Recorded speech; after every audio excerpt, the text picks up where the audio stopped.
Change, my dear, and it seems on a moment too soon. As good old Sixie said, has there been too much change of our main character, the Doctor? Is all change bad? So we ask, has the Doctor's character changed fundamentally? Is it progressive? Is it problematic? And just before I bring my friends on to really discuss this and really go for it, and please in the thread, join in, ask us questions, because it's a big, important debate, this.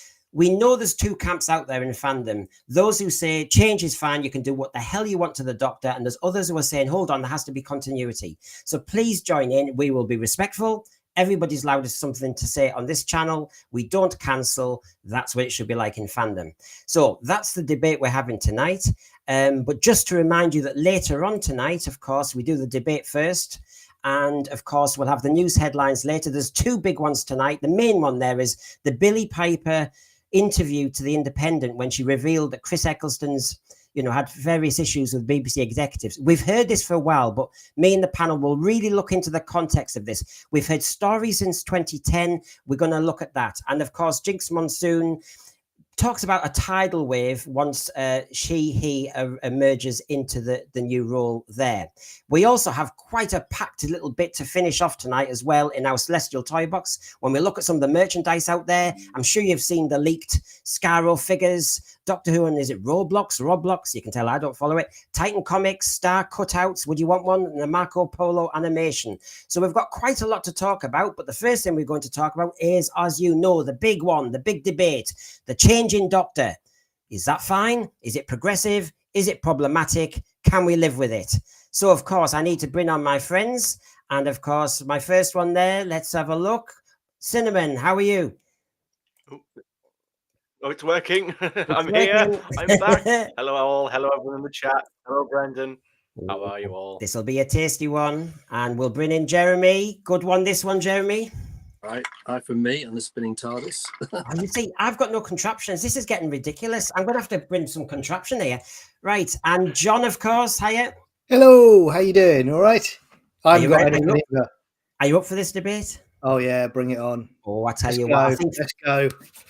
I think fandom's been wanting this debate. Yes, you do. You've got your Cyberman ears.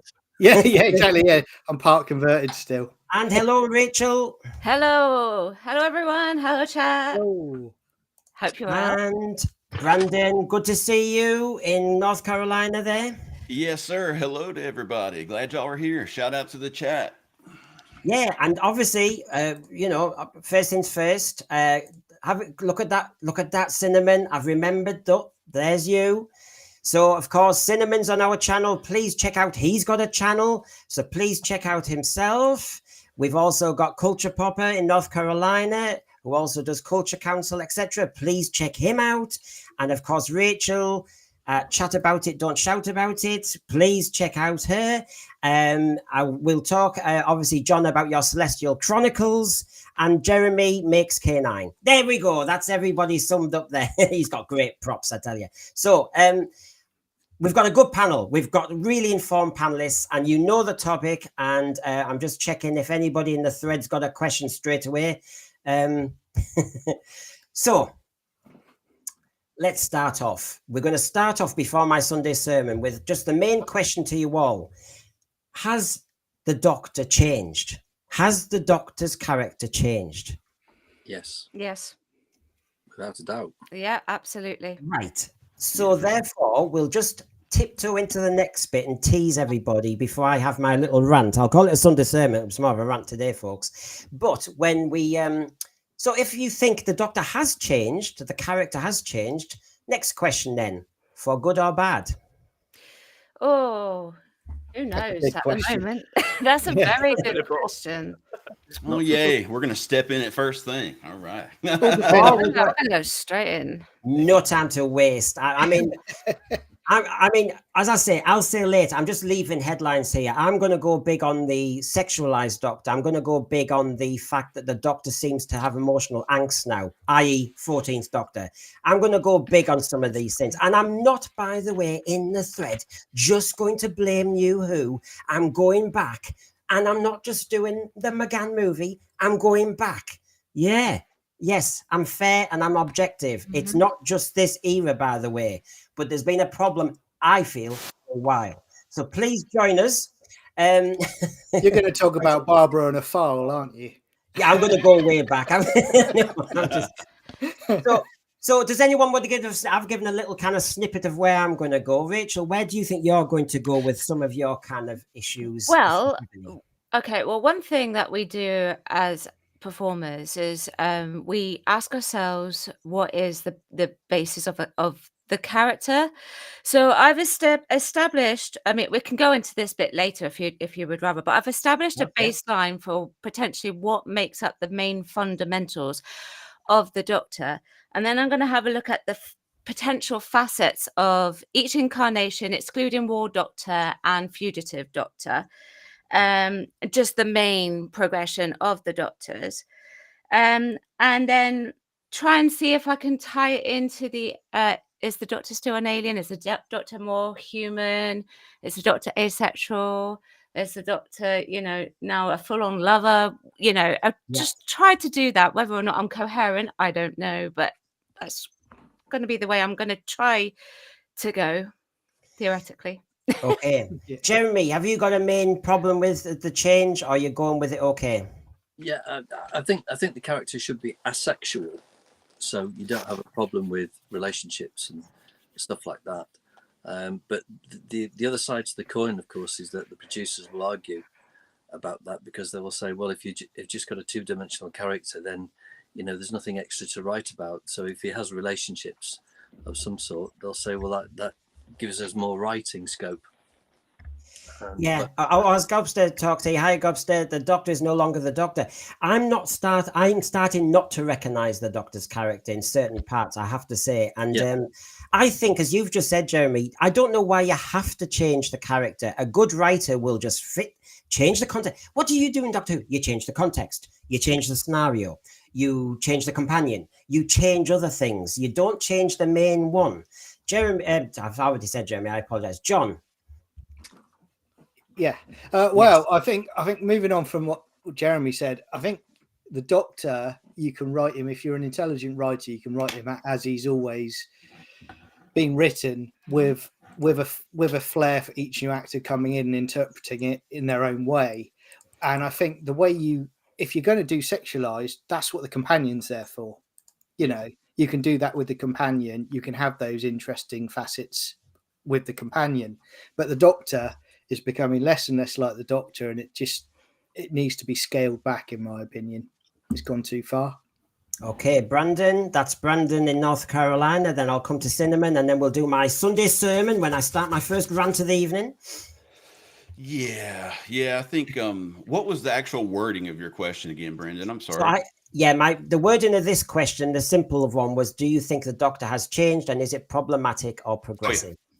Okay, it is a mixed bag, but I've said this before and I'll never stop saying it. As somebody who got into New Who first, I had one opinion on what Doctor Who was, and then I went back and watched all of the classic, and that kind of very much recolored the way I see a lot of things.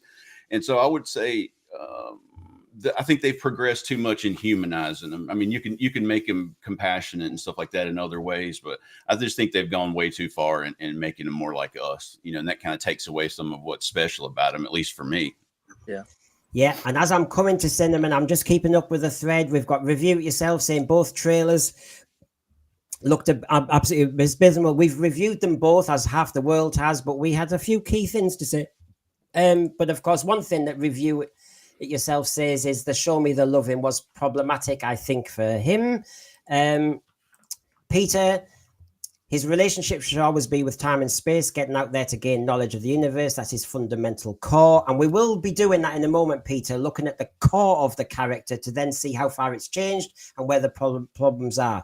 If the thread wants to help us out with that, that's brilliant. JWC reviews, they've simply changed him to suit modern sensibilities. During Classic, there wasn't the same sexually liberated attitudes, no shippers or any of that. There's loads to talk about, but it's your go, Cinnamon. Yep, there's always different ways to tackle this particular question, because it's tricky, because there's a lot of, sometimes you can step on your own toes, and I've had that issue thinking about this just during the week. I think I'm going to try and tackle this more from the point of has the focus been too much on the Doctor, whereas I think previously it wasn't as much.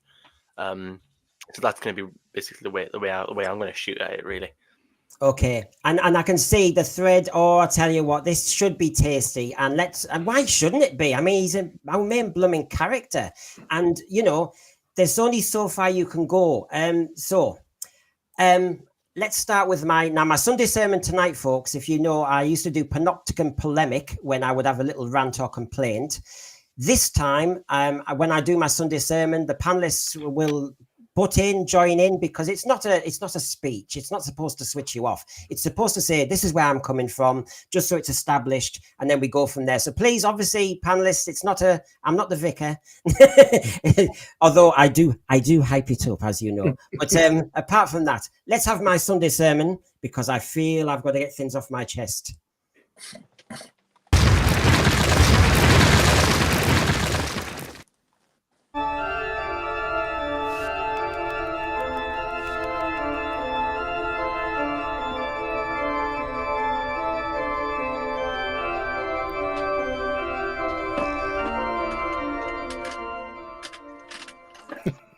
Yeah, well, you're not laughing at the vicar, are you? Right, so here we go. Let me just start us off. Because this debate is all about the change in Doctor and whether it is a problem or progressive, I just wanted to say something that when you go on Twitter, when you go on Facebook, when you go online with fans, they tend to either go into one camp where they say, excuse me, change can happen. Change. It's always we've always had change in Doctor Who, so get over it or get out. That kind of vibe.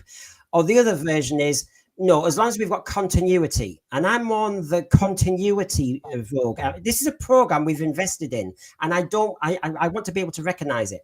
So over the 60 years, we should expect some change. The Leisure Hive, season 18, a stylistic change. The Doctor didn't change. The costume did.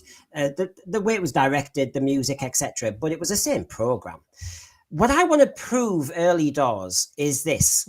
While those people out there who say, you can change all you want, let's just quote a few experts. Doctor Who's always been about change, or you are the type of people who would have criticised William Hartnell changing to Patrick Troughton. That was one I've heard. Some people say Doctor Who doesn't have canon. What about the 3 sinkings of Atlantis, or the unit dating controversy? Is it the 80s? Is it the 90s? Is it the 70s? There's no constants in Doctor Who, so it's change all the time, so get over yourself. Right. Well, first of all, I'll say that Batman, who's a long-running character too, and we've had many versions and movies and series, you will find that character does not change. You can have a darker version, you can have a lighter version, but he still is a human being with limitations. There's one example. When it comes to Doctor Who itself, I have a lot of serious concerns about how right. Let's start off with the Twin Dilemma. People say, in the Twin Dilemma, the 6th Doctor strangled Perry, this violent Doctor. There you go. You had that. You have issues with regeneration. So therefore, there's one change that happened. People talk about the War Games and say we were introduced to the Time Lords. In 66, we were introduced to regeneration. There's always been change. But Robert Holmes and those people have always been just adding various elements to what was already established. We already knew he was an alien species, so they added Gallifrey, they added that in the War Games, etc. So I think sometimes people are seeing that when Robert Holmes, etc., Deadly Assassin, add little bits that actually, therefore, you can change things and fill gaps, like Timeless Children. I don't think that at all. I think that's very different. I've got loads of quotes from different actors who've played the role. And this is the key thing here. We've got Patrick Troughton talking about it, John Pertwee talking about it, Terence Dix talking about it, JNT talking about it. And they all say it is the same character. JNT even made his actors grow their hair out because he wanted that consistency and he didn't think the Doctor had short cropped hair. I know we changed that with Chris Eccleston, but look at the McGann movie. He went all very, wavy head. I mean, so I think producers were always trying to keep a kind of common thread. It was only when we came to this more present era that we were getting quotes like from Jodie Whittaker saying things are allowed to change. I think Jodie Whittaker said, "I understand the concerns of fans, but times are changing. The Doctor can be multifaceted. It's an opportunity for growth, not a departure from past incarnations." Actually, what she's saying there, yes, not a departure. The trouble is, I do think we are having a departure because we're moving into territory that I don't think the Doctor's been in before. Before New Who and before the began movie, we would never talk about the Doctor having a romantic relationship. Everybody quotes the Aztecs. Everybody says there was a moment between the William Hartnell Doctor and one of the Aztecs. That's it. That's it. And just before I finish on one aspect, and please butt in, panel, the Green Death is always mooted. I've had it in the thread, not in this thread, too respectful. I've had people saying, "Oh, the John Pertwee Doctor, he fancied Joe Grant." Don't forget it. And I'm going, no. Read the Target book. No. Actually, watch the program and look at the subtitles. No. And I've even got evidence later on, and I'll prove it to you again and again and again. No. He was like a paternal figure, and his daughter's leaving. And of course, there's love and affection there. Of course. He gave her a present. He gave her the blue crystal. He wasn't going off in a huff. He gave her a wedding present. And she said, "I'll save you some cake." Which cost his life later on. Exactly. So I find people who are saying, "No, this has been going on in Doctor Who for a long time." I'm going, but where? Where? I mean, does anyone want to butt in so far with what I'm saying with their own examples? Because I honestly don't think there has been that much change. Cinnamon? Sorry. I was going to say the essence of the characters has always been the same, even though there's different characters throughout the run of the show, especially the original run. When it comes to the sexualization of the Doctor, I always go back to the Fourth Doctor, and he says, in City of Death, and he says, "Well, because you're a beautiful woman, probably." So he doesn't even it doesn't even register for him. He's just saying that for Duggan, essentially, and it's now got to a point where it is literally. I find that the writers, they seem to only be able to have the ability to write at a soap level, and they need to build these elements in. And I don't think it's just Doctor Who. And I think they just don't have the ability to write a sci-fi show without adding these elements in. That's where we are. I do think that's an issue that we're hitting now. I think we're hitting a moment where, is this science fiction writing, or is this space opera writing, or soap opera writing?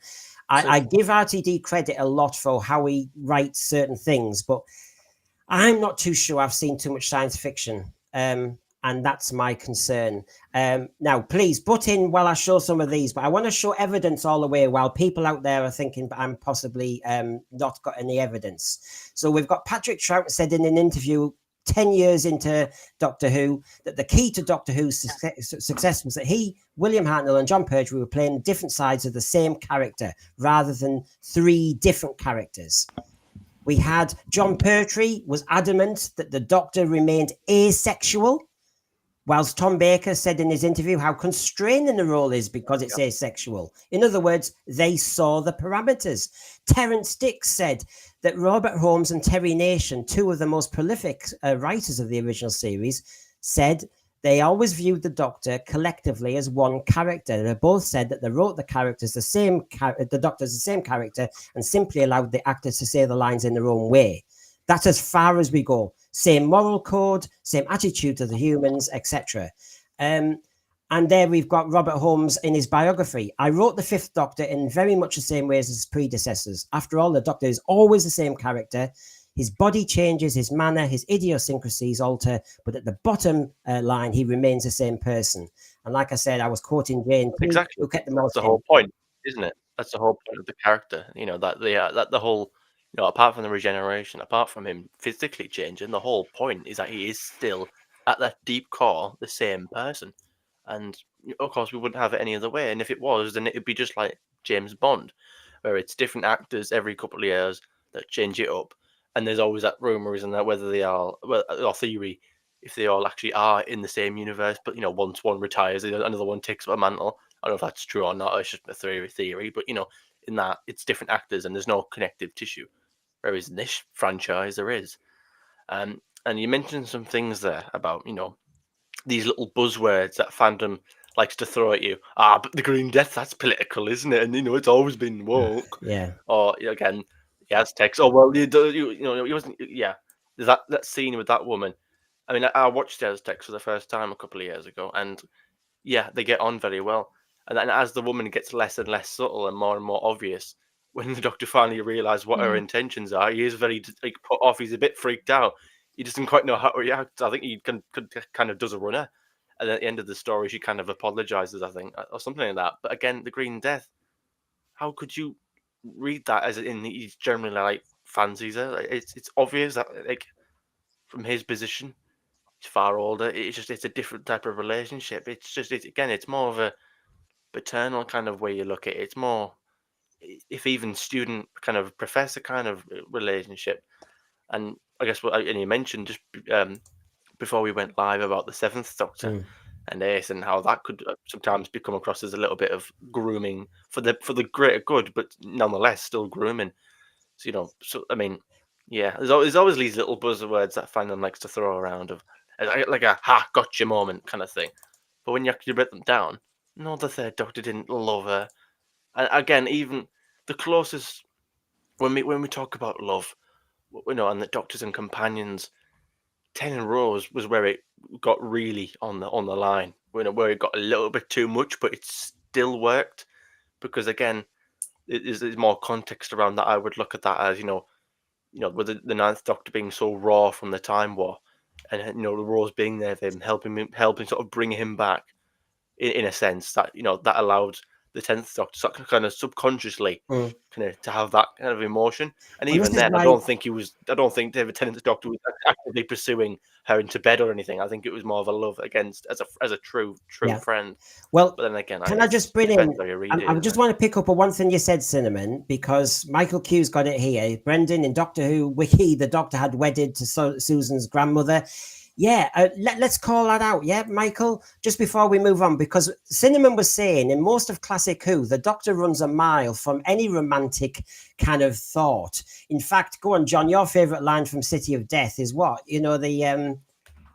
Oh, what what a beautiful woman, probably. Yeah. When Romana kept regenerating in Destiny of the Daleks, it's like all he said was too tall, too short. Yeah. There was no sexual bone there. So Michael Q, I know what you're saying. As far as I can see, and I've done my research, I think the Doctor has liaised with a woman 3 times. One, obviously, he's got Susan, the granddaughter. I acknowledge that, of course. But of course, the series doesn't develop that. It doesn't talk about it. We don't have a spat. We don't find out if he's separated. We just don't do soap opera. Then, of course, in Dave... Yeah. How about this then? I think how about I say this? You know, maybe the Doctor hasn't, as a character, the Doctor hasn't always been asexual. You know, because obviously his history. However, he's got his family, and we presume they're all dead now.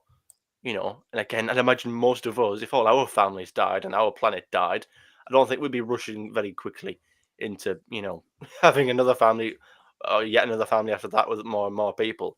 You know, and I think maybe the Doctor hasn't always been asexual, again, with his family on Gallifrey, but that was, of course, before the show started, or all his history before the show. But, of course, as we've seen him on the show, it was always depicted as asexual. So, although maybe the character wasn't always asexual in terms of the law or the canon or whatever, certainly how we've seen him on the show, I think, you know, we've never I saw think the Fifth Doctor ever try and, you know, grab someone around the waist or anything like that. I think, Cinnamon, one of the things to say is, yes, clearly, factually, he must have obviously been sexual at some point.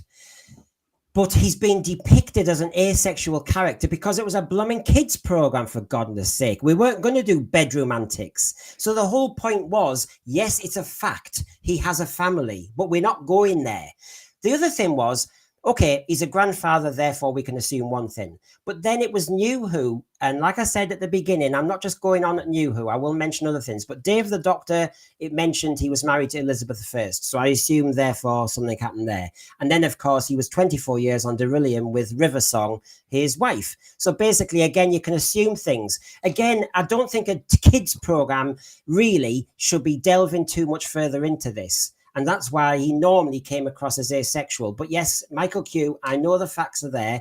It's just how should it be depicted to a family audience at tea time? Or I know nowadays it's 7 p.m. or now it's midnight or now it's 2 a.m. I have to say, I think the way it's streamed now, they have to be a bit more careful. I mean, what would you say to this, Rachel, this whole sexual debate about the Doctor, asexual or sexual?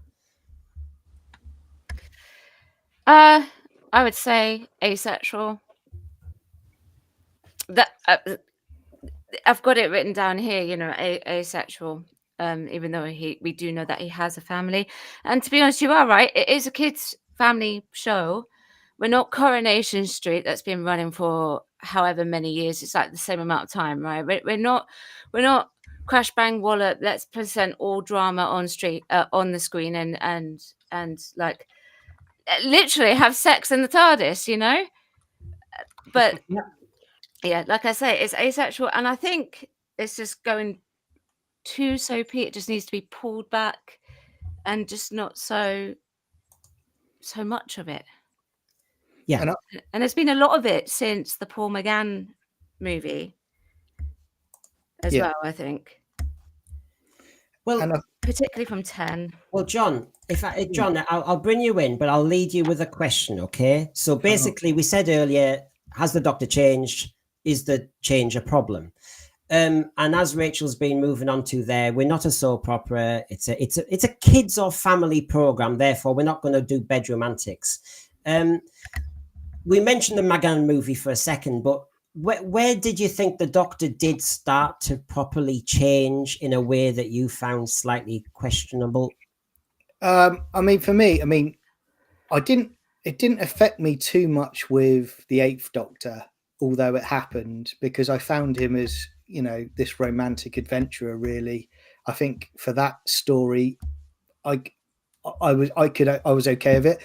Put it this way, I was a lot happier than the whole half human thing, but that's a whole nother story, whole nother episode. Yeah. But I would say New Who, when it starts as it's going along, I think to begin with, the scripts are written and there's bits that are added in where the Doctor's sexualized, but it doesn't take away from the actual script that's been written and the story that's been written. Now we get to a point where I think certainly 13th Doctor onwards, I think they're now going down the route of, right, let's talk about sexualizing the Doctor first. Let's look at the script second. So the script suffers as a result of them having to push that into it. Yeah. And I'll give you an example. I think there was that rumor at the time of, you know, I think it was the final season of Jodie Whittaker, where Jodie Whittaker and Mandip Gill had basically seen TikTokers or social media people saying, oh, wouldn't it be great if there was a sexual relationship between the Doctor and Yaz? And they were talking to Chibnall about, oh, we need to play into that, you know, and that's the trouble you get now, where they think the show's suffering, the show's going downhill in the viewing figures. We're going to use that to sensationalize the show, and we're going to go after the TikTok crowd who are never going to watch the original. The wrong kind of fan power. Exactly. Yeah. I mean, he's one example for people to chew on. Thank you, David Mullen, because I asked the thread if they had any questions, etc. Russell Davies asserts that the Tom Baker Doctor had romantic feelings for Sarah and vice versa. Now, actually, me and John were talking about this earlier regarding School Reunion. And of course, School Reunion had Sarah Jane in her more mature years arguing with Rose over who was the top girlfriend, so to speak. There was a kind of jealousy thing going on. It was a bit disturbing, that kind of argument between the two of them fighting over the Doctor. Didn't find that very progressive at all, two women fighting over a man. And a lot of jealousy over a man.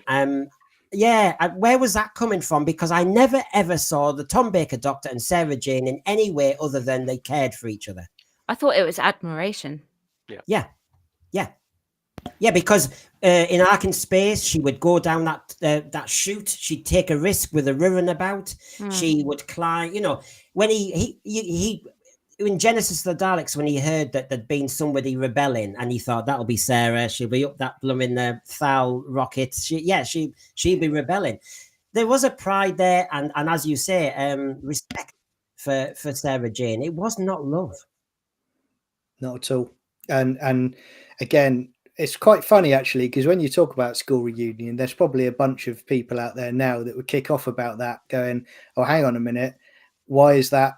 Why are two women fighting over a man? You know, or a male doctor, as they'll call it. You know, so they would have a problem with that now compared to how it was back then. But for me, if you even just take Rose out of that equation there, that whole element of it just devalues Sarah Jane, who is just arguably one of the best companions in the history of the show, because it's basically dumbing her down to be like, well, he was my boyfriend now, so you know, I'm going to have him back, or I'm going to fight you for him, you know. And Sarah's not like that. She's above that, you know. She's carved a life out for herself while he's been gone. So it's just stupidity, isn't it? Such a soapy stereotype, isn't Yeah. it? Yeah, and Lazy. Brandon, just to bring you in, I keep asking the question, and I thought it was a tight one. Is any change in the Doctor progressive or problematic? And when you look at the Sarah-Doctor relationship, as either RTD wants to depict it, or as it was depicted in the 70s, I think it's not progressive to show women fighting over a man in this century. I just think that it doesn't look good. Well, I don't know. It just depends on like what are we supposed to. It depends on what thing fad we're supposed to think along with today. You know what I mean? I just finished watching Pyramids of Mars again before we started this. Right? Yeah. They're like buddies, and it's something more special than that, like best friends, almost like a mentor, a parental figure. But I don't get any vibes whatsoever of at least the classic series. And then as far as how she responded in Reunion, I mean, I understand. I think she and Rose I think they were both jealous, but I think they were both jealous in over different ways. And I mean, I think they went overboard, like you guys were saying. I suppose if I went to like a particular part for where I think it started delineating into being more about like his relationships, I guess was with the movie, and then of course, especially in RTD's second season of New Who for sure.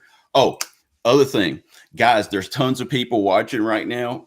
I know Brendan appreciates you. In case he forgets, make sure to click like, subscribe, share. And we've actually got people watching over on my X too. Make sure to click the link. It's down there in the comment, and I'll be posting them in the chat too. Come over here and subscribe. Appreciate it. I know Brendan's grateful for everybody watching. All of us are. We appreciate you. Yeah, and cool. And while you're saying that, Brandon and everybody, let me just remind everybody, we're aiming for 250 subscribers now. So please, just if you haven't clicked yet, we are producing hopefully really good content. We've got the puppets on later. We've got the news on later.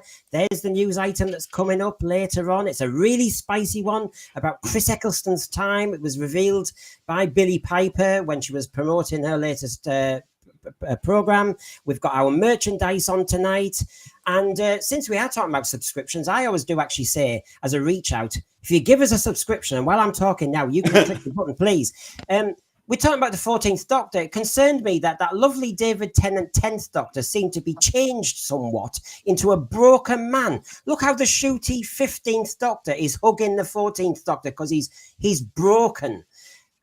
Give us a subscription and I can convert it to galactic credits, and I'm going to get this man some decent counselling, because this is ridiculous. What we want to see, as you know, is a David Tennant like that. That's what we want to see in our Doctor Who. We don't want to see somebody broken. Since when did that happen in Doctor Who? I never saw William Hartnell crying in the cupboard. I never saw Truman put his flute. No, this never happened. Honestly. So please, thank you, Brandon, for reminding me, because I'm useless at that. I'm always looking at the schedule here. But yes, please do. So, and of course, I do it for the Cyber Matt strikes. He loves the puppets, really. So They're called Marmite, I think. That's what we call them. Anyway, so Jeremy, your thoughts on the debate so far? We've been mentioning Sarah. We've just touched on the McGann movie. We seem to be on the romantic element of Doctor Who at the moment. Is that up your street or not? No, not really. It is a bit troublesome when the Doctor starts kissing the companions or enters into some sort of relationship. It just goes against the grain from what I've seen over the years. And this is all to do with Russell T Davies and the new writing, and also the change in the character in terms of, you know, is he straight, is he bisexual, or is he gay? You know, but that doesn't really move the plot along at all, as far as I'm concerned. I'd rather the writers be more concerned about the actual plot and story, rather than giving the Doctor That's what we need. sexual relationship with someone. To me, that's not as important. It's better to have the leading character, more mysterious, and somewhat distant, but part of the action, if you know what I mean. But most successful long-running characters don't really change that much from their parameters, because if you keep changing the format too much, people will start switching off, because they say, well, the character's not the same how it used to be, going back years and years and years. It's similar to James Bond, and you've got to keep the character within certain parameters. I mean, you can't have James Bond sort of being a pacifist, you know, and say, oh no, violence is not for me now anymore. Otherwise that changes the dynamics of the character. Yeah. Well, what I'll do, Jeremy, is we were going to do that. We wanted to see where people had their heat and venom in the thread and in the panel. You can hear mine. Dead Man, I've got your quote up here. Please get back to us in the please get back to us in the thread. Breaking 14 versus 10 was deliberate on RTD's part. Yeah. Where are you going with that? I can guess where you're going, but please, can you state roughly? Because I'm intrigued, because I've got a few theories on that. Because one of the things I want to discuss tonight with the panel and the thread is, okay, have we detected change in the Doctor? 2, is it problematic or not?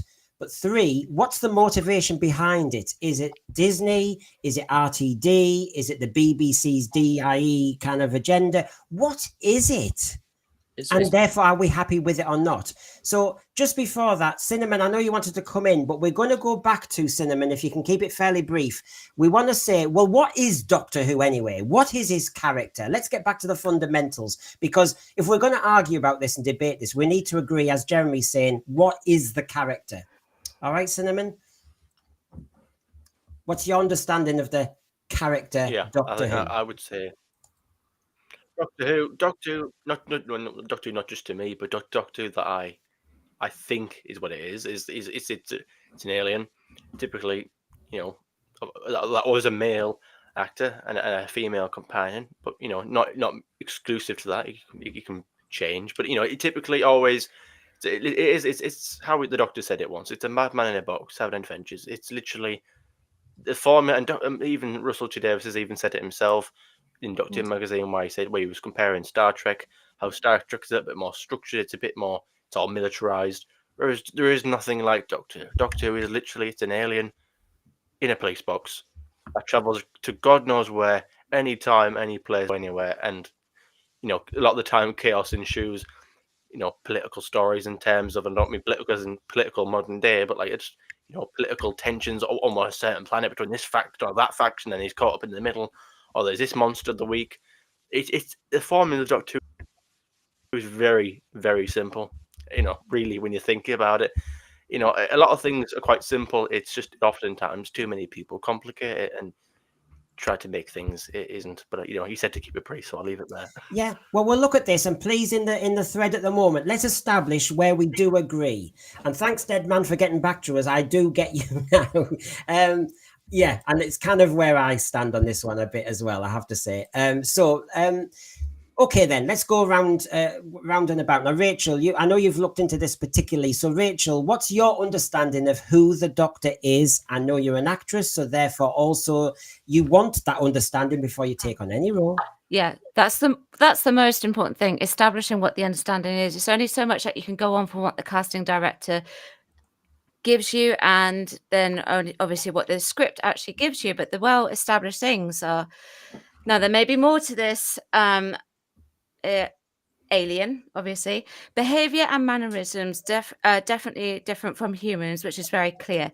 Mischievous, intelligent, inquisitive, critical thinker, adventurer, manipulator, and asexual. Those are some of the baselines. I'm sure there are more that I've been able to establish. And then when I can do this bit later if you want, but when you go into the other, all of the doctors, they all have a certain facet, a certain quality that is actually part of the Doctor in general as well, but they just display that more. Now that could be something that's been added in the writing, and that could be something that's been added in by the actor. It could be either or, but fundamentally what I've given you as the sort of baseline, the questions that an actor would ask themselves about the Doctor, that's what I've been able to establish. There you go. Oh, cool. I'm everything but the first one. You are the doctor. Brandon, you are the doctor. You're the new version. Not with my human. education. Just human. Right. Well, I did get a question earlier today on Twitter. Obviously, they weren't happy with my thumbnail. I do apologise. And again, it was a binary question. Yeah, shock horror. Brendan Noble, an English teacher, asks a binary question and the answer's somewhere in the middle, but people get triggered. And they were saying, you prove to me how the Doctor's alien. Gallifreyan, Pyramids of Mars, you mentioned, Brandon. Sarah says, you are so alien, when she gets angry with him because he doesn't seem to be upset about some of the people dying around him. Yeah, hello. So, Brandon, where would you go with this? I was trying to keep up with Rachel. I've added a few there. Have you got any others you could add? Sorry. No, it's all right.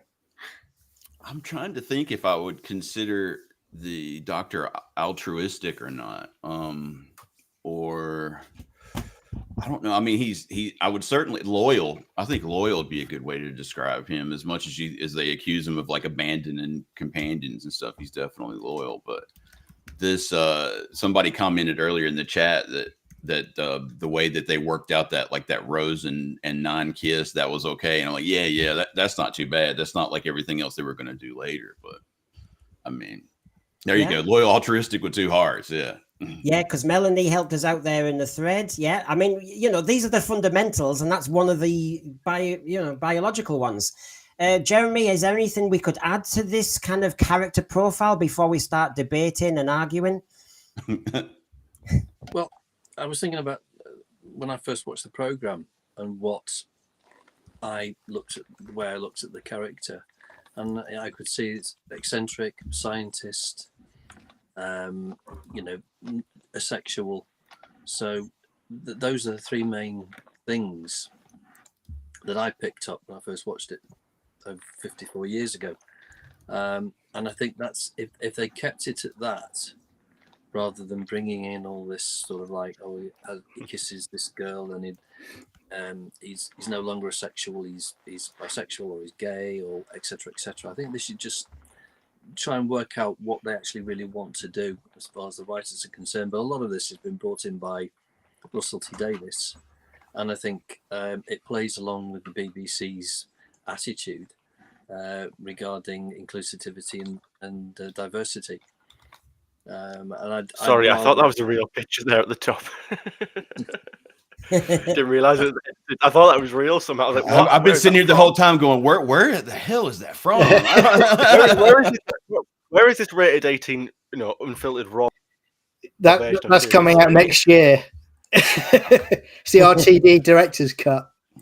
Well, also, the other on the hub. The other problem, of course, they're trying to make it like a kind of a soap opera, which it isn't. It's now becoming like a soap opera crossing with science fantasy, and I don't think this is the right direction for the show to go. Personally, Jeremy, do you think they're doing it like? Do you think they do that to try to get like more women watching, or you think it's more the preference of RTD, or maybe all of the above? I think they're going for a bigger scope of audience, a wider scope of audience. People who watch soap operas, people who are watching other different programs that we'd actually normally watch Doctor Who as a science fiction fantasy program. But the problem is they are what we call casual viewers, Right. hardcore fans. They're not going to become hardcore fans. They're not going to buy into the merchandise either. They'll watch it, and then they'll be on to watching something else, and that will be it. I think it's a fair weather audience that they're going for. And just like, people can say, certain elements on this on this program, like the Muppets, Puppets, Hoopits, certain things can be you love or you hate. That with the sexual romantic element in Doctor Who now, I'm seeing in the thread, it's Marmite. Some people are, I'll go with it, and others are saying no. Now, why go there? Why don't you just do what you were doing before and just do the stories? Because that's where the fans were.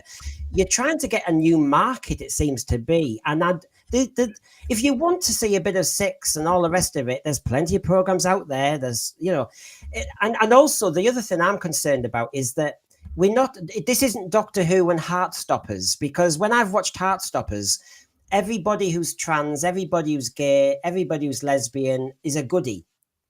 And it's very simplified comic strip. And I don't want to start doing that with Doctor Who, I think the trouble you've got now, touching on what Jeremy was saying, was where they were trying to go for as wide an audience as possible.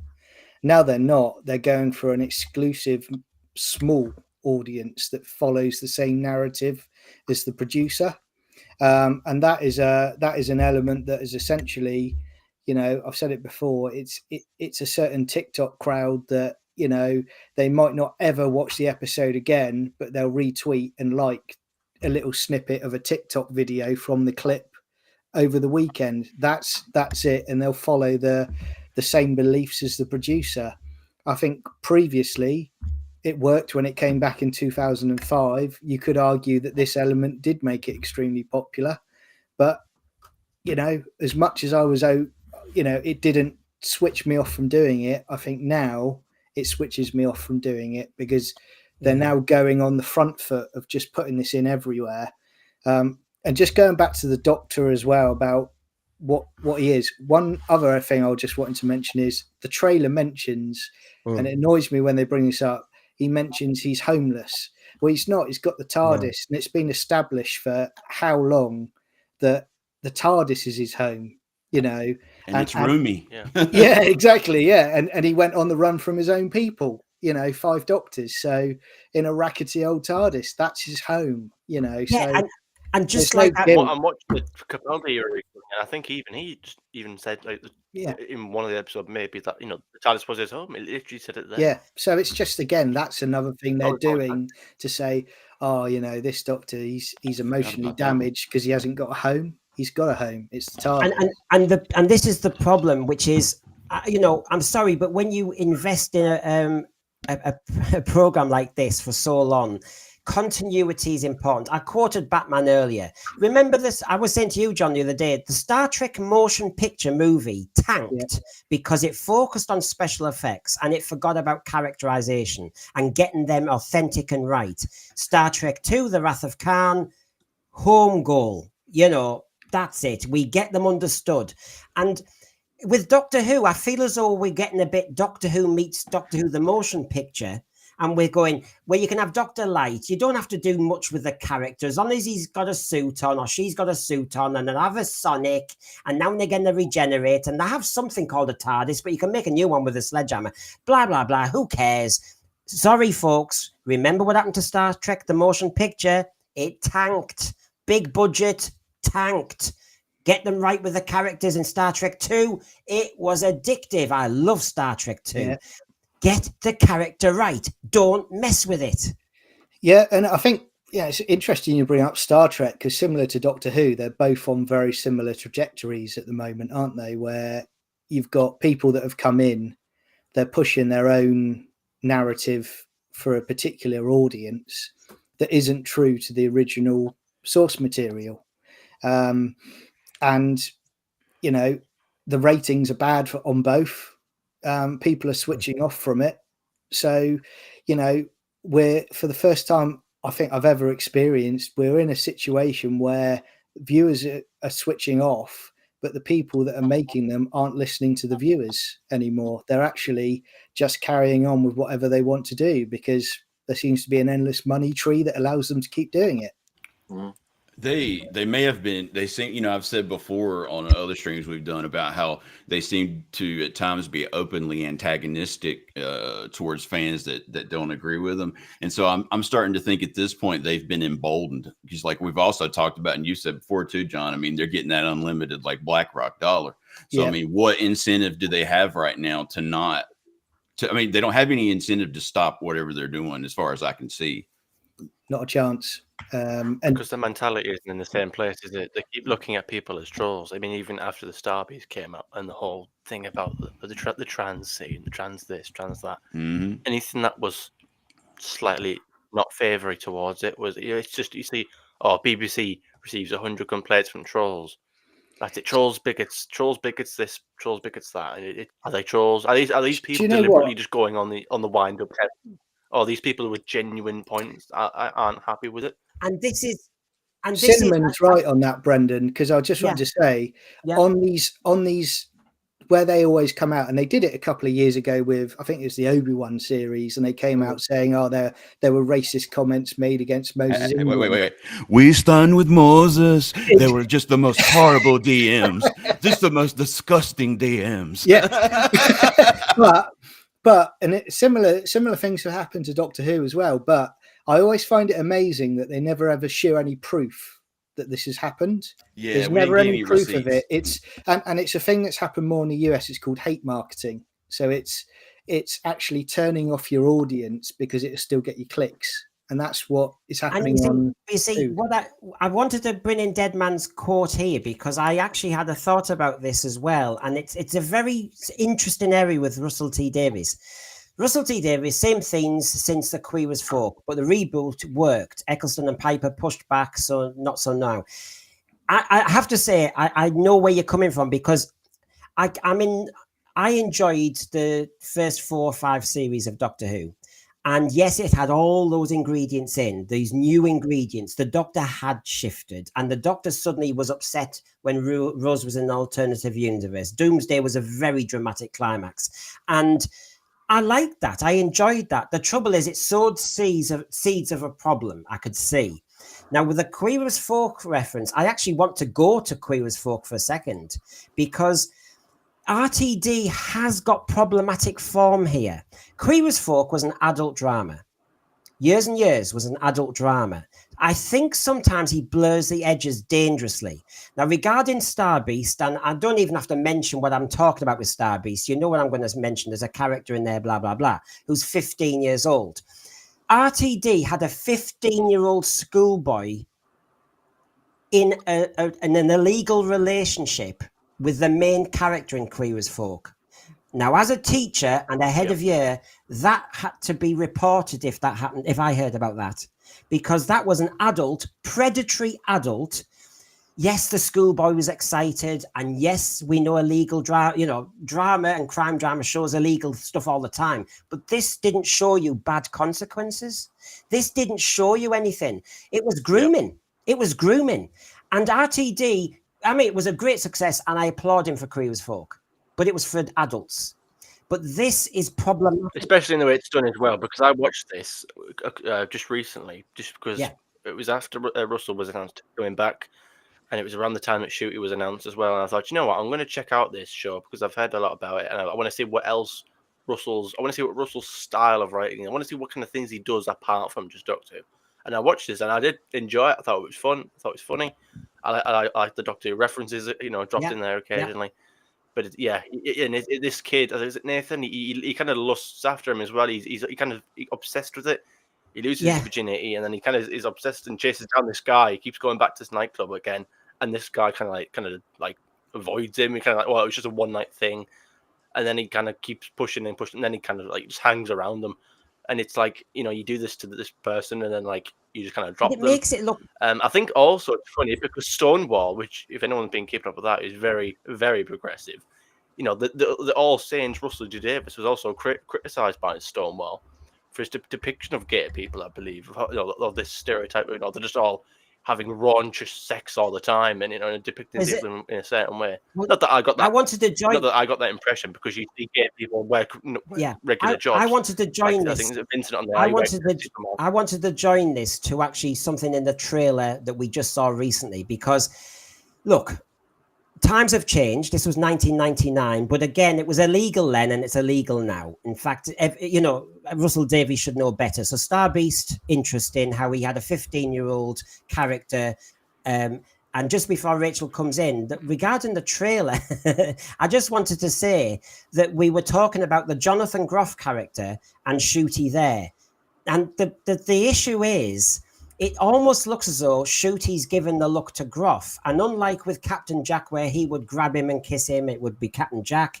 And sometimes River Song would grab the Doctor to kiss. Suddenly, it feels like the Doctor's become a bit more of a gay predator stereotype. That's my problem, Rachel. It's queer as who now, isn't it?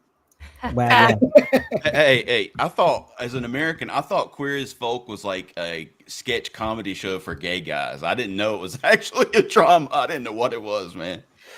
Oh. What did you think, Rachel? What I was going to say, I don't know if any of you have seen Years and Years. I saw it. There is a trans kid in that as well. Yeah. But going back to Brendan saying about consequences, he's never going to write consequences because that's his own fantasy. So you're never going to have consequences there. It's what he wants, so that's why he keeps writing it. Yeah, funny enough, there was no consequences for having a trans kid in Years and Years. No. It's interesting. Yeah. And so it's just, you've got to, especially for family drama and any that kids are watching, you have to show a little bit, unlike a crime drama where you can have bombs going off and everything, you need to show consequences and you need to show it's not easy. That's why I mentioned Heartstoppers. Heartstoppers makes everything look easy. But, I mean, and RTD loves the jokes. I mean, look, he can't pull back on this. The joke about where he was hiding the device there. Now poor John. I hope he doesn't pull back. Yeah, you see, this is the problem with John's now kind of sidelined, and yet it looks like RTD went with the joke. Let's be honest. The other issue is nowadays is we've gone into a situation with all this where we really do seem to be, I don't know, going deep down into this. I mean, that looks like a gay fantasy. Can I say something? Go on. Right, I was looking at the facets. Now, I haven't been able to establish much from Shooty, and this isn't really a facet, but I wrote it down, and I just wrote gay. And I know that's not really a facet of someone, because you shouldn't make gay your whole personality, and it shouldn't be. But it just felt like that was at that moment in time part of the facets of Shooty. Now, I'm not going to say that is going to be, because we haven't really had chance to see what he can do as the Doctor, but that's what I wrote down. I couldn't think of anything else. My imagination was just like, and I feel bad for saying that. Well, I have to obviously declare I'm gay, so it's not as if I'm homophobic. What I'm saying is they're promising he'll be the gayest Doctor ever. Now, I don't know if that superlative means he just camps it up, but he's not. But when we see all the trailer, I do wonder, and it just, I mean, and I get, and the Doctor never got that involved in gender politics. The Doctor was never gender fluid. Obviously, that ship sailed. The Doctor never got into that level of romantic, emotional gender and sexuality. And now we're doing it all. Well, he's looking at the big picture, isn't he? As well. I mean, even when we go back to that first season, that series 1 of Doctor Who in 2005 is probably the most, it's the most, kind of not adult, but it's quite forward thinking in the sense that, like, certain things that are said. I mean, bitch, the word bitch is mentioned. I think prostitute was mentioned in the second episode. All the, these are quite words that probably shouldn't be going around saying. Bitchy trampoline or whatever. When Rose was talking Cassandra, and there's a lot of like, just sort of even the. I mean, again, it's played off as a joke, but just little comments like, I think Brendan, you mentioned this in the last stream, where the Doctor's in Rose's flat and he just picks up a magazine and he's just saying, oh, that won't last. Yeah. He's gay and she's an alien. Just this sort of general sort of banter that probably, could you imagine the Fourth Doctor of saying something like that? It's almost It's quite that sorry, first Simon. season. Now thinking about it, it seems quite. I'd like in a, and that's not the word I'm thinking, but you get the gist of it. It's quite, there's certain little things in there like adults. What you often see it all the time, like kids movies, Yeah, adult moments in kids movies or something on YouTube or whatever. It's like one of those things. It is, and again, I like the scene there with Captain Jack, and he's fondling the android's, plastic breasts or whatever it was. Again, little moments like that, and it calms down eventually afterwards. Not that I'm saying, I'm disgusted by it, but it's just something of know that I've meant, I And realised. that's what I mean, Cinnamon, and I'll come to Rachel. I mean, look, I have a sense of humour, and I enjoyed a lot. I love the android. What a witty line and invention with the weakest link. I loved that. It was clever. And I can cope with a sexual innuendo. I love the Carry On movies, for goodness sake. I'm fine. The issue is, I just see more and more and more and more and more. And I'm just waiting for a space adventure. I'm just waiting for some proper Doctor Who. I think I've had my fill of sexuality, gender, this, that, and the other. I just want us to get away from present day politics of all this. I want to elevate. I want to get away. I mean, They Rachel, just narrow it down to the smaller audience. I was going to make an interesting point in this whole trans thing, and this this is my controversy here, but when you go to the end of the world, that's almost Russell T Davies at the time almost taking the mick out of what is going on in the world now, because Cassandra's reduced herself down on so many different ways to she's just, as it was said in the chat, a bitchy trampoline. So we're now in 2024 and he's now pushing this, but he was effectively, through his writing, criticizing it in 2005. Yeah, and I just wanted to, before I lost it, was I love your profile name because he's problematic for me. If wearing prominent underpants instantly means you're gay, then where does that leave Superman? I know what you're saying. You also know that I was also making the point that we've been promised it anyway. Yeah. I think the difference with Superman and the Doctor is that's Superman from day one. This is a Doctor that's being changed to push a certain narrative now that we didn't have before. That's the difference. And this is what I keep saying as well. Doctor Who back to make Doctor Who good again, to bring it back into people's consciousness. Russell was a fan himself. He wanted to be back and be better than ever. He wanted to bring it back for a new not modern audience in that sense, but bring it back for the new generation. Get Doctor Who good again. It was all about making Doctor Who good. Whereas now it's all about, what? Don't go away. Come back. No, where you're going? Come back. It's not over yet. It's almost like it's attention grabbing for desperately trying to grab views. It's also like it's playing to trends. It's playing to a certain generation. Whereas before it was all about making Doctor Who good again. Whereas now it's almost like kind of like, was it BoJack Horseman? Like a failed 80 star still trying to make it kind of thing. Still trying to grab the attention on him, chasing an audience that isn't there kind of thing. Okay, so for me, like Doctor Who, predominantly the Doctor, I see him more as for the audience, a teacher. He's more of a teacher, right?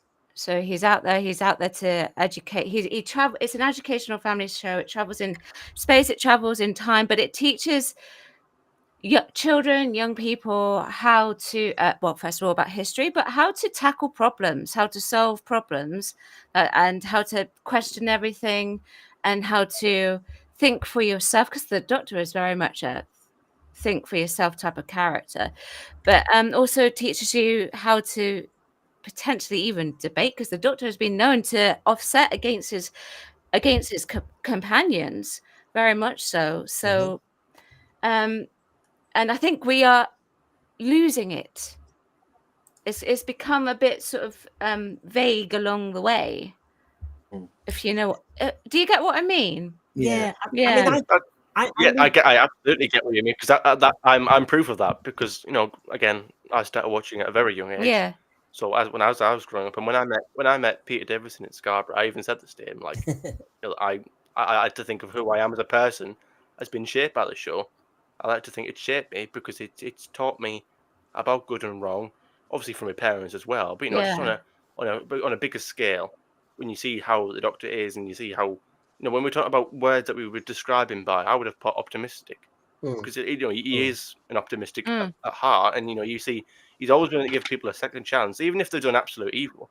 There's so Yeah. many times where everyone's like, again, I was watching Dark Water, Death in Heaven, and Clara's like, well, hang on, she's just killed Danny Pink. It's her fault. She's done all this damage. She needs to be taken out. And even the Doctor's like, well, it's not the point.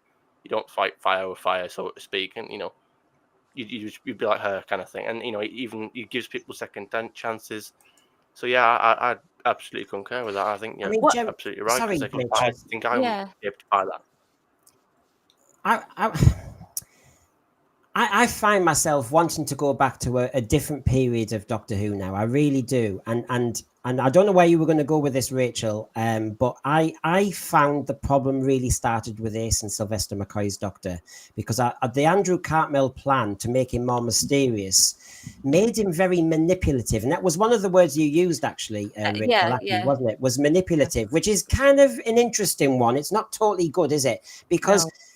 I have to say, I could get quite strong on this. I know a lot of people love Ace. I'm not knocking Ace. I'm not knocking Sophie Aldred. And I'm not knocking Sylvester McCoy. I'm knocking where this started to go a bit interesting. It was suddenly about the companion, which is obviously Rose picked up on that. But it was a forced therapy on Ace. She did not ask for the therapy that the seventh Doctor was imposing on her.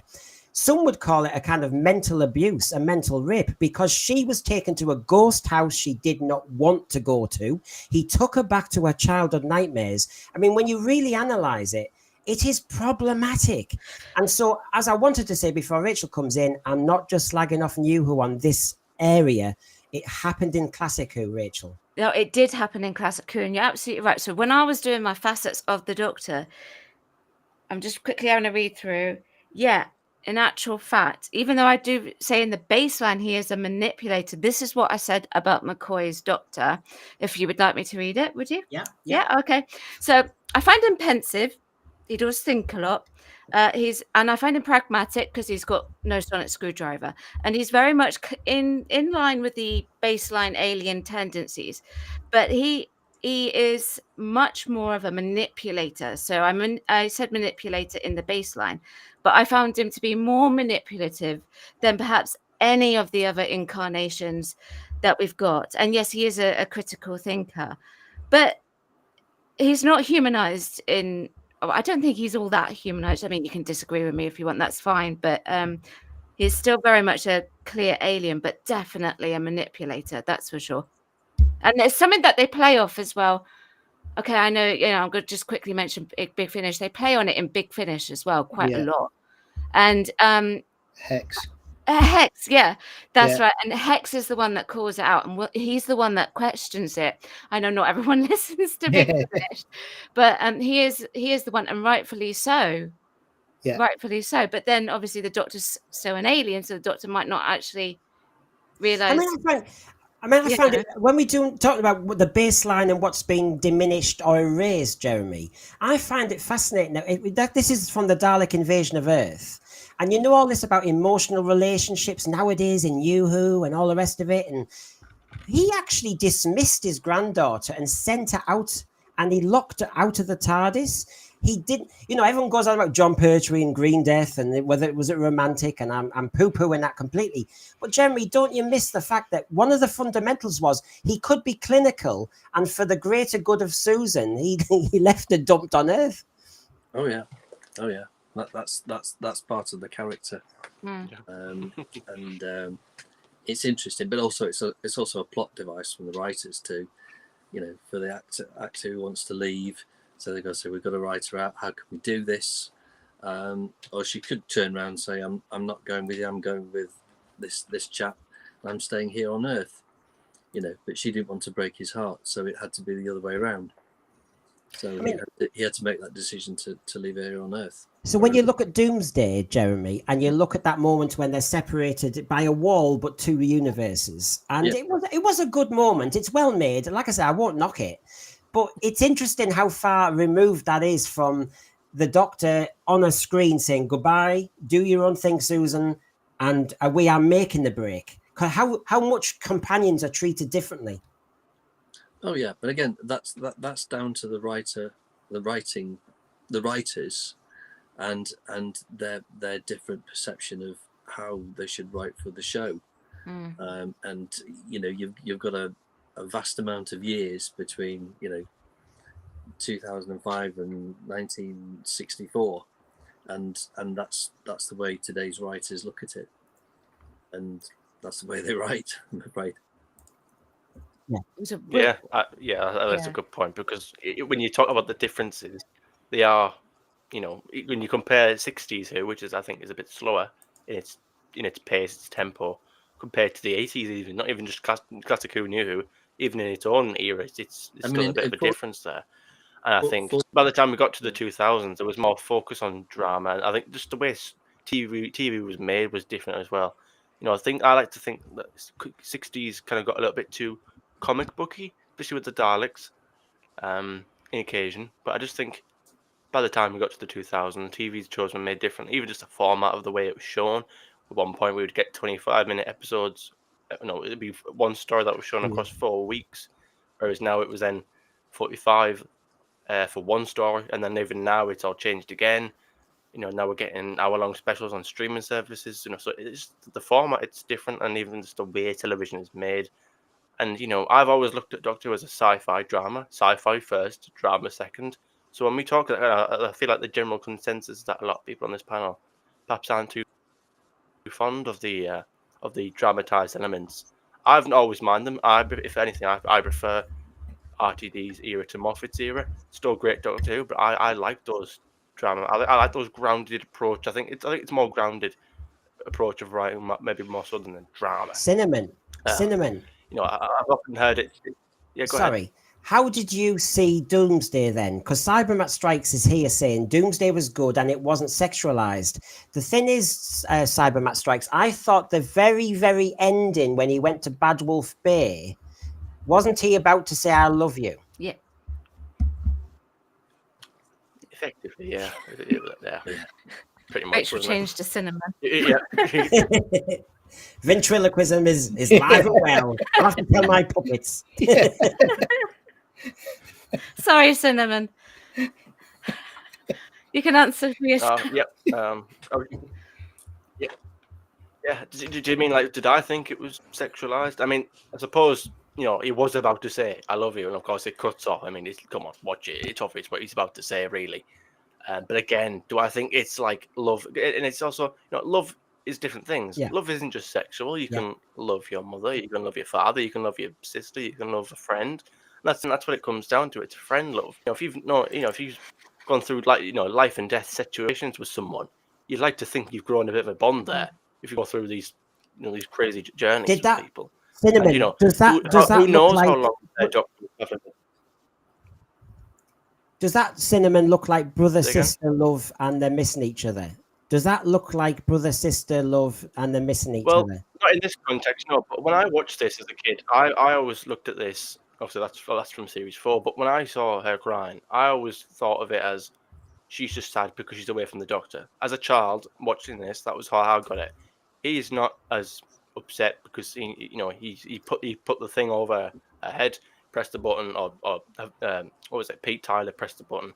I always saw this as she's upset because she wants to travel with the doctor, which is a problem with their character that I always don't like, because she very easily disregards her family. She's like, "Oh, there's nothing for me here," and I always didn't like that about that, because I've always thought, well, this is only your mother who's brought you up for 19 years, and now you think she's nothing compared to the doctor just because he's got a woman. Oh, yeah, he's amazing, but But I always saw this, watching this, I always just thought, she's upset because she's not with the doctor. Yes, obviously she does love him, but she's upset because she wants to be with him, she wants to travel with him, and now she can't. She's been forced into a choice that wasn't hers to make, or she's forced into a situation that she didn't choose. So that is one of the key moments. People liked it. It just then, I think, fed into what RTD was maybe wanting to do then more and more and more.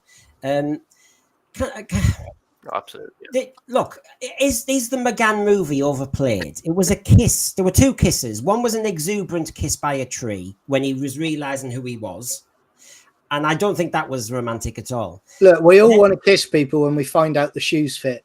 Come on, Brendan. Well, yeah, I've been in Clark's. When I'm in Clark's and I get a shoe that fits my chunky Exactly, feet, I'm yeah. away with Ah, it. size 7s, yay! Any shoe Got that a fits kissing me, spree. yeah. Woe betide the staff; they have to get out, yeah. So, but it, the McGann movie just had a few issues in it, but the half-human bit changed everything. I noticed that's been overlooked since. So there you go. You can make a mistake as a writer, and then it's kind of dismissed. But he did. Forgotten about. But the kiss at the end was romantic, wasn't it? And that was a game changer. Yeah, I wrote down first sexualization of the Doctor, and he's also like I actually wrote down more humane, but I actually forgot that plot point that he's half human. Well, in that bit and that film, he was half human. Completely forgot. So that shows how much attention I was paying to that storyline. He's also calm and a bit weird, but yeah, first sexualization of the Doctor truly here. I mean, you know, Paul McGann was handsome young man, so I'm sure they took every opportunity of that. Yeah. And this Yeah, dramatic I think effect. this kind of plays into the. Sorry if I'm the delay's a bit funny, but I think this kind of ties into the whole Americanization of Doctor Who that we had talked about. You know, this was written by a North American who's Canadian or American, but one of the two. I know that was a Canadian kind of production. Yeah. So, and I would think it's very Americanized to have this dashing, handsome hero that gets the girls, and you know, Oh he yeah, saves this the was day made. kind of thing. Yeah, And that's kind of what I get here. You know, I get that kind of angle from all this, and I think, you know, the bloke who wrote this, I can't remember the exact name, but he probably delved into that perhaps. And do I see this, you know, as anything? You know, I see this as, you know, it's typical in the music that plays in the background of this, you know, as well. I think, yeah. It's very. And the I would see fireworks. this as And a the fireworks. sort of Americanized. I mean, moment. Jeremy. Yeah, it's all the way it's shot. It's all very lovey-dovey. Yeah. It's all a bit So romantic. It's your typical cinema. So trope. Jeremy, Dead Man says here, best to think the half human was a metaphor. Yeah.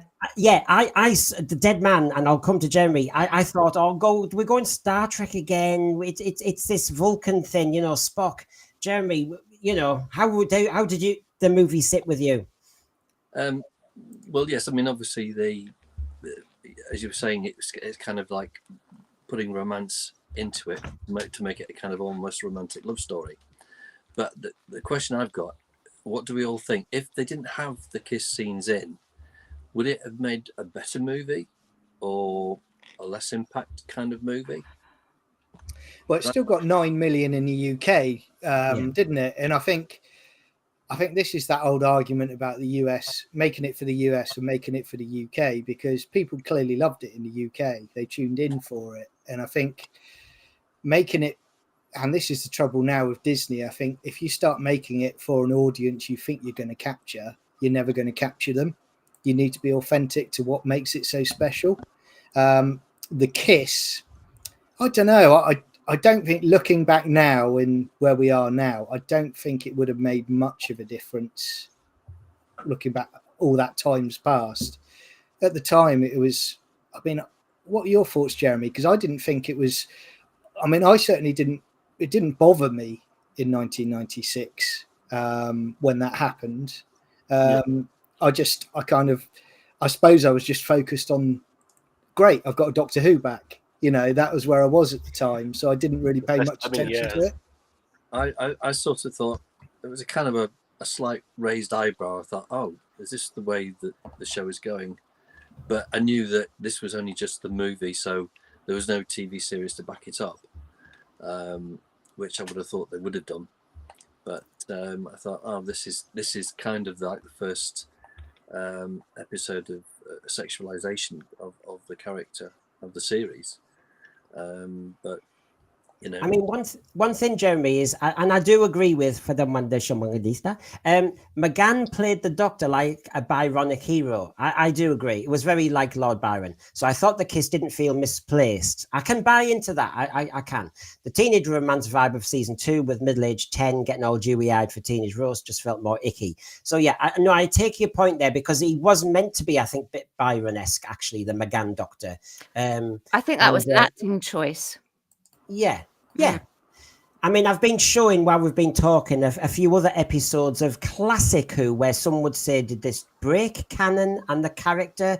The classic one is this. Now, when I read about this, one of the issues was they said that basically the toxins that had been in the Davison Doctor's body, as well as it being a problematic regeneration, meant he was all befuddled, and yes, he went violent. No excuses. That would never be shown on TV now, of course. But basically, did this break canon? Was this where we started to change the Doctor's character? This is a twin dilemma, isn't it? Yeah.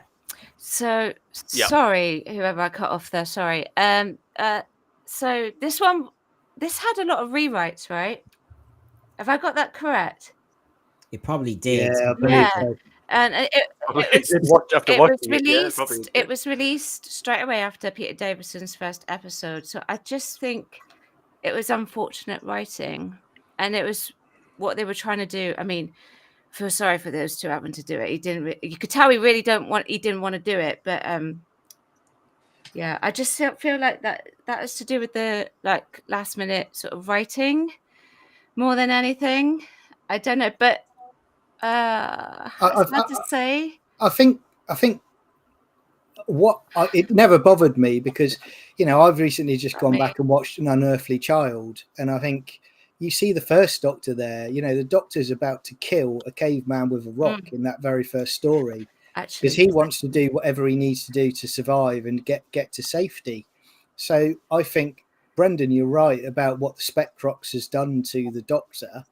Has just enhanced that dark side of him that was always there. Can I just pass comment on the Colin Baker portrayal? I actually don't think he was miscast. I actually think, given from what I've seen, and like much later, I think it's common knowledge that he is my favourite Doctor secretly, but well, not secretly, I've been quite public about it. But it's controversial opinion, I know. But there is one thing, there is one thing that he did say, was that he tried to do with the Doctor. This was in an interview years ago. I feel like I've got it on DVD or something. He always said he tried to bring it back. Yeah. To first Doctor, maybe second Doctor, and have crotchety element, yeah, exactly. Played it as the alien. He didn't have the sonic screwdriver. I've written here he's pragmatic. He's incredibly brash, and he has reactions to situations that are not human, and people just don't always understand that. Very much like the first Doctor, who was stubborn and paternal, and he does have paternal moments in some respects as well. But anyway, that's what. I'm a fan. I always say, as far as the classic Doctors go, my favorite's the one on the screen. Well, because the changes here are great, because when we talk about changes and we say, oh, we don't like change, and we shoot anything that's suggested, we always shoot it down. Because people hated this at the time, didn't they? They didn't like this whole horrible Doctor, and they tried to do what they later did eventually with the whole 12th Doctor. By he was a bit brash a little bit, he's a bit, he was different. He was the opposite of 11, and then they kind of softened him a little bit. And obviously, Colin said that's kind of what they were going to do with him, but people were, unfortunately, I guess, weren't patient enough, and they never really got to do that. I never really got to delve into that. They managed it in Big Finish. And when we talk about the Doctor's character changing, I think this is one of the changes that you can do with Doctor. And just was something different. Doctor that wasn't as kind. It was Doctor that was a little bit egotistical. We've had the third Doctor could have his moments where he would tell Joe off it occasionally, but on the whole, every Doctor was always seen as nicey. Whereas this time we finally got a Doctor that wasn't so Mr. Nicey. And you could be a good person, you could be a good moral person to save the day, but you don't have to be the local sweetheart Prince Charming, and be like the fifth Doctor was. It was sweet. It was more humane, but more human-like. He was more sympathetic. He was more softer. He was more gentle. He was more kinder. And I think even that was part of his character, because I think even in a kind of better backstory, a lot of the time his companions would think, well, is he capable? Is he up to the job? Because he was quite prone to panicking, really. Who was that, Cinnamon? Sure of himself. Which Doctor was that? Fifth Doctor. I did a bit of research into sort of the characterization of that character. Okay. And even when you watch the era, a lot of time he can panic. He's because he's young as Oh, well. yeah. It's just it's not just I mean, an actor, but just the portrayal of it. This is one of the things about the I think this is where I think there's some confusion in maybe the newer fans coming in, which is, yes, every actor was chosen for certain reasons. They were normally chosen because they were character actors, and the other reason they were chosen is they were very different from the previous Doctor. You needed that change. Troughton was so different to Hartnell. Petrie was so different to Troughton. To Colin Baker, Tom Baker was so different to Davison. That's what you need. That doesn't mean the Doctor's characters change. It just means, as we said at the beginning, different facets come out. A bit like a Batman can have a darker Batman, and that's why I don't always. one. That's why I'm not. Same. That's why I don't jump at the throat of should we say, give me the love. And I know some people don't like it, and that's fine. But I'm not as so upset about it. I don't personally have a problem with it, because I just see that as, well, this particular Doctor, that's his personality. As long as he has those core traits that make him the Doctor still, like being a good person, morally, always looking out for the little guy, always trying to do the right thing. As long as he hits those notes, he should be fine in theory. It's Okay, just the Rachel. execution. But yeah, I always like that. Okay. Yep. Yeah. Sorry, just like going off of the facets. So can I read out the facets that I have? See if they sound opposite or like different. Okay. Okay. Is that right? So Hartnell, stubborn, paternal. Troughton, jolly, indecisive from time to time. Still inquisitive. Pertwee was the one that I questioned. Is this the first time we see the point of humanization? Because he's a car lover, caped crusader, superhero, karate type, jumping Jehoshaphat, and really the first sort of Time Lord to introduce sort of like karate chops and everything like that. Tom Baker, Joker, a quick temper, mischievous. Peter Davison, cricket lover, arrogant, snappy. I find him more human than the previous incarnations, which I actually think is an acting choice because it was not written that way. Baker, obviously, I've said pragmatic, brash. McCoy, pensive, pragmatic, manipulator, critical thinker. McGann, humane, pensive, calm, weird. Eccleston, blunt, extremely blunt, and has a certain lack of empathy, particularly when he puts Mickey's head on the TARDIS console and melts it. Tennant is excitable, more connected with humanity. Smith is he's a bit weird, and he's very long-winded. Actually, I find him very long-winded in a nice way. Capaldi's a bit of an enigma, and Whittaker's Doctor is quite distant, and then we've got Tennant, depressed, burden, and then obviously Gatwa, which I really haven't sort of like found a facet for yet. I got it. It just says gay. It just says gay. That's what I wrote, but I don't you guys want me to do here? Nail on the head. One thing I wanted to bring up is this more recent era, because Shooty's going to have the issue that there's another Doctor around, and it looks as though he's going to have a lot of domestic context to deal with, and it's all about the companion.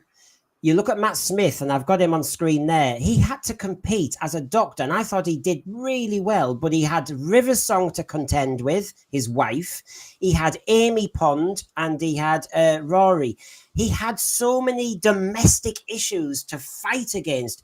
And I think out of almost back to Davison, when he seemed to be arguing with Tegan and Adric and Lesso Nissa, I felt sorry for Peter Davison because I thought he was having to battle for airspace sometimes in his own TARDIS. And in Matt Smith's era, I sometimes thought, what we're doing by going domestic and soap opera is you're diminishing the Doctor's chance to be the Doctor. But you're equalising them. Yeah. Well, in the Crimson Horror, there was controversy at the time, wasn't there? Because he forced a kiss on on that. Oh, I forget yes. the name of the character, but he forced a kiss on her, didn't he, when he was excited? Jenny, I think Yeah, it was Jenny, and she pushed him away, didn't Yeah, she? So yeah. there was that at the time, and that's another symptom of it creeping in. The other thing I would say as well, just going back to earlier about when you talk about the sexualization of the Doctor, no era has been as bad as this. By the example I'll give you is at the 60th, you had what was Doctor Who Confidential, what it is now. You had an entire segment of Russell T Davies talking about dead naming people. Yeah. Never before in the show has that been that anything like that has been discussed.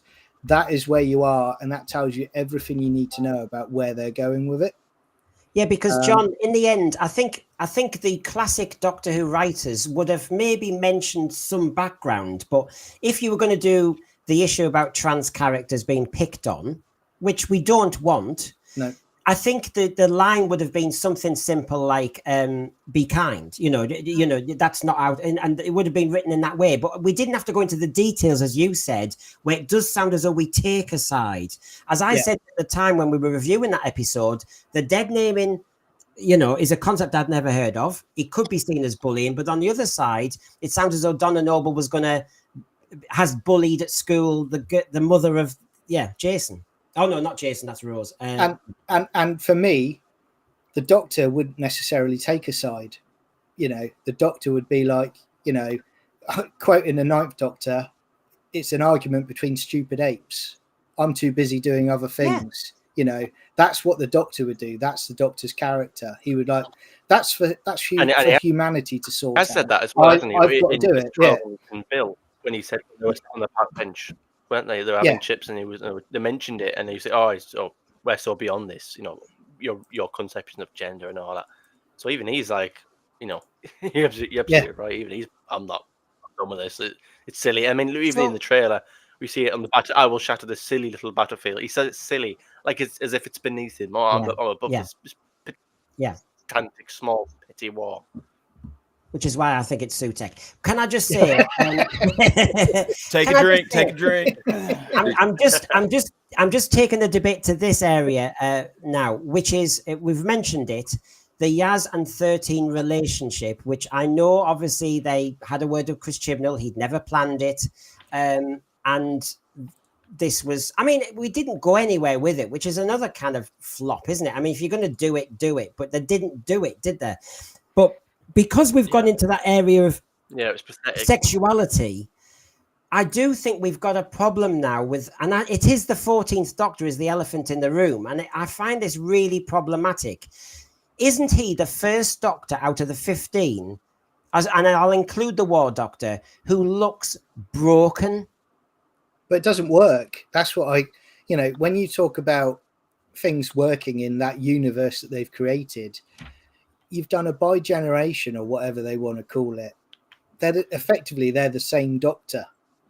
So essentially, regardless of what they're saying, the Ncuti Doctor is going to have the same issues as the 14th Doctor. But yet they're pushing Tennant's 14th Doctor as being this battle-scarred individual. But why? Why is he now battle-scarred? What were the, the regeneration from Jodie Whittaker? Granted, that would traumatize me, to be honest with you. If he had to go through all that with Yaz, I'd be traumatized. but the he went through far worse in his history, and he was okay. Exactly. So, but do we think with this whole bi-generation as well as the broken 14th Doctor, is this where, when we're talking about why has this change happened, why is the Doctor being changed by the writers and the producers now? Is it the Disney effect? Is it RTD? Is it the agenda? Because we know that there's an element where the bi-generation could be a neat kind of word pun on bi. Agenda. We know that Donna did it. Are we forcing another thing here, Brandon? When are they not forcing something? Let's see. Can you go back to the picture before this one? Okay, so you were talking about elephants. Yeah. And I'm kind of worried, wondering where these guys' trunks are. You know what I'm saying? Look, this was the stupidest thing, I knew you were man. going to say that. But yeah, they I'm more concerned where he regenerated out of, to be honest. it's yeah, no kidding. The way I see the Doctor is like if you took the water that was flowing through stream A and you took all the water out and you put it in stream B, it's the same water. It just has to go through a few different paths of the brain, stuff like that. So that's the way I kind of headcanon it my way to understand him being the same person but different.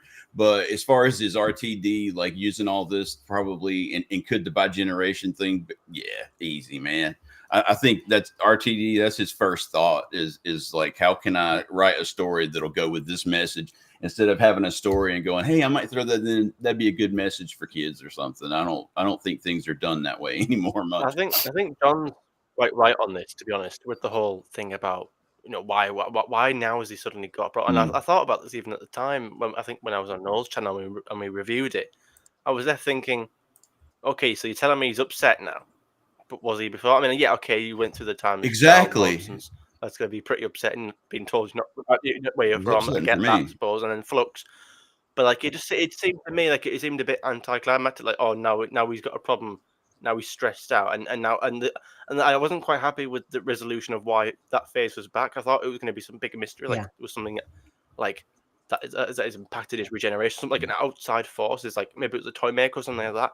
But to have the realization, be like, no, it was his own body that did this, and it was Donna's idea. Donna just had an idea. She didn't know for definite. She just, I think I know, and I think it's you need to come home and all that nonsense. And it was just the way it was done, and it was treated off like, oh, you're just a bit stressed. And I was a bit disappointed. I thought there'd be some big reason, some big external, maybe something to do with the legions, his legions, or whatever's going on with the current season. I thought maybe to do with that. Maybe I thought they were going to build up to something, and just have it be like, oh, well, I'm a bit upset, And I said at the start of the stream about how I was going to approach this, about the Doctor, him, I think, and the focus on him.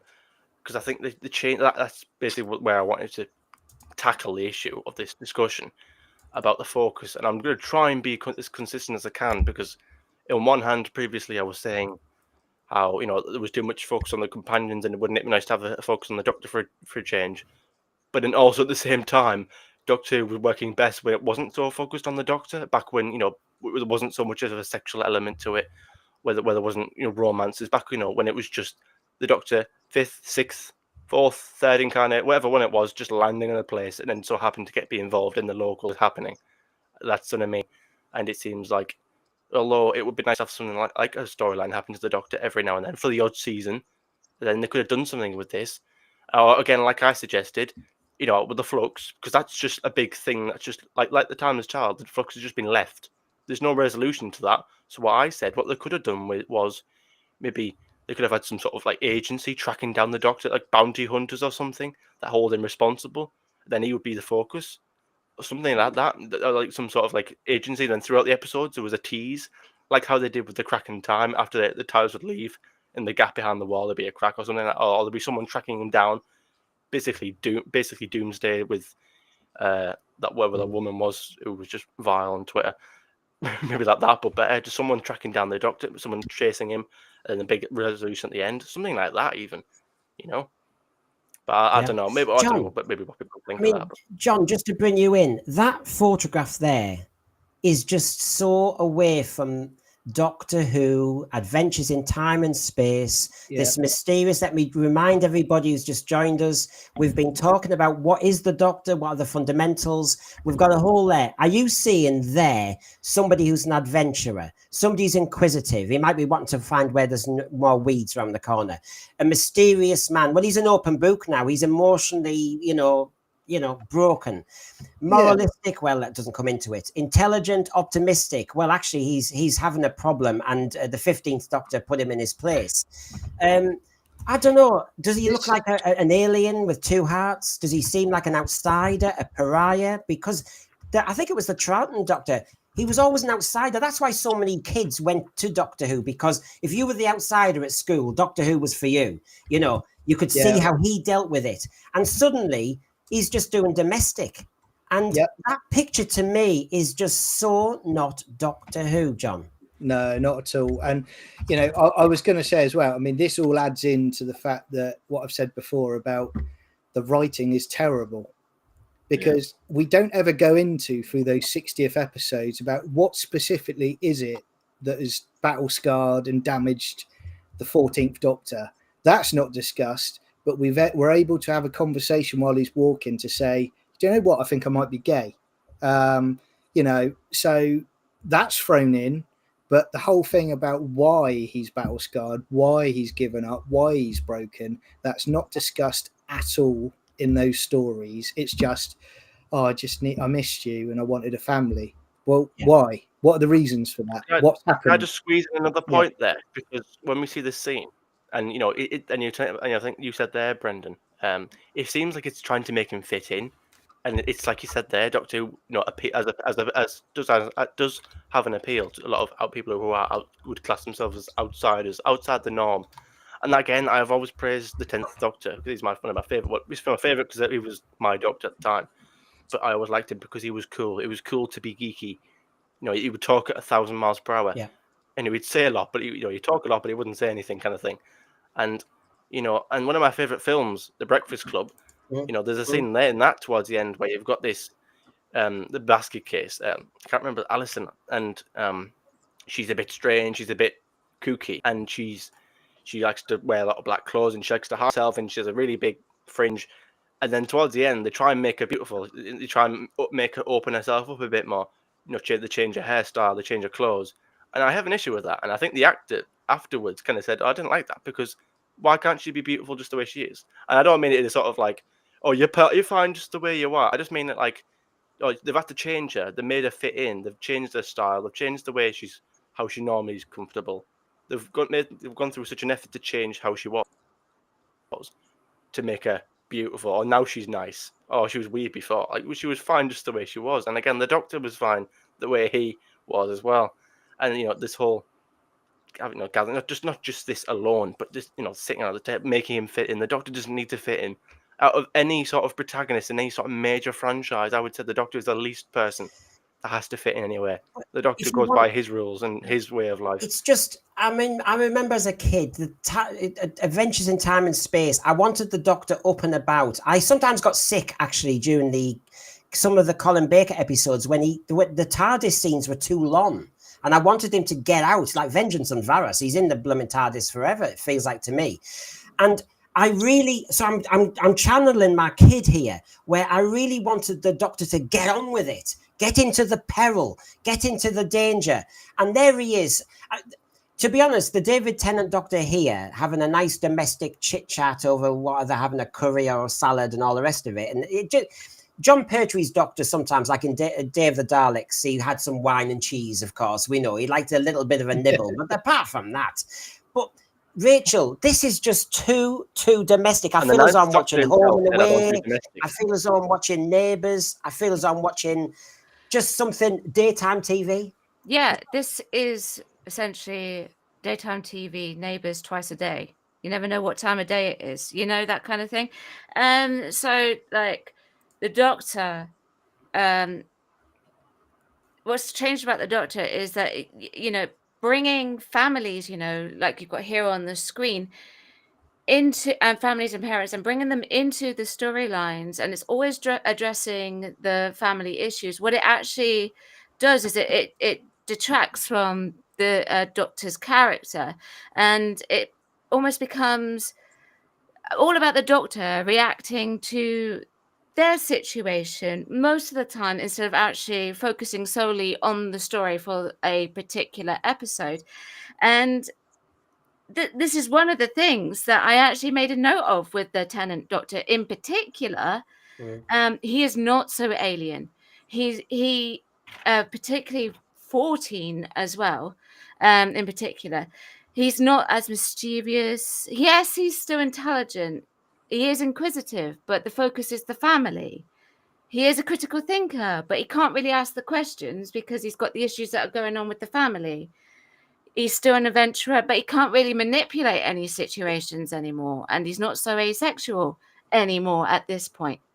and that's all the writers doing. I mean, the actors didn't ask for that, but it's all the writers doing. Families in the TARDIS, do they work? Overcrowded. I don't think so. Yeah. It is overcrowded. Well, the Ninth Doctor didn't seem to think so. Like I said there, the Ninth Doctor, when I think it was after the Aliens of London, after that two-parter, Rose rings up the Doctor and says, "Oh, my mum's cooking," and then he kind of jibes back, "Oh, put her in a slow heat or whatever." But and he said, "Oh, don't do domestics," and then you go from the Ninth Doctor basis, and "No, I don't do that. No, I don't do families." Yeah. And then you see, I suppose Russell would say that's character development, I guess, to go from that and then 10 who comes around for Christmas but dinner. that's Again, I big. don't mind it once. That's Again, if big. you come around for Christmas dinner, that's fine. Russell, For once. And again, Becky in the chat said that she didn't mind this ending. Now, the actual ending itself, I didn't mind as well, because it solves the Donna, the hair situation about her memories, and all that. People weren't happy with that original series 4 ending. I don't mind this ending, but I have a problem with it in the sense that it although it's fine on its own, it kind of sticks out a little bit, and it sticks out into the Shooty's era, because now for Shooty, we've still got him lying around, and that's what I mean. Although it's fine on its own, it kind of sticks out as well, and it impacts Shooty's era, because again, I mean, even if we don't see Tennant personally coming back, his hologram alone, even he's still in there. He's still in the season. Breaks the Doctor for me. This whole I just think we've got number one, too much Tennant. Number two, he's still hanging around. Number three, this is not the Doctor as I recognize him. And I know what you're saying, Becky. The ending in itself, yeah, I know. Frank, of course, I think is a bit more my path. All of time and space, and yet we're earthbound. It feels like the early 70s again, the Pertwee era. But at least the Pertwee Doctor was desperate to get the TARDIS working again. He was desperate nearly every blooming episode. I mean, Dead Man has put it in his own way. I find it so unfortunate, but I have to say, Rachel, sorry, if you didn't see that. Rachel, you did say in our, my good old trailer program, and when I went out on a limb and said it's definitely Sutek that's coming back, but actually you also had a point about the 14th Doctor as well, didn't you? You remember? God, what was it I said? You said he might have gone bad. I think that might have been John. Oh well, I might be wrong. I apologise if that's the case. But I was on the same sort of wavelength as John. But I suggested it might have been Shooty, possibly.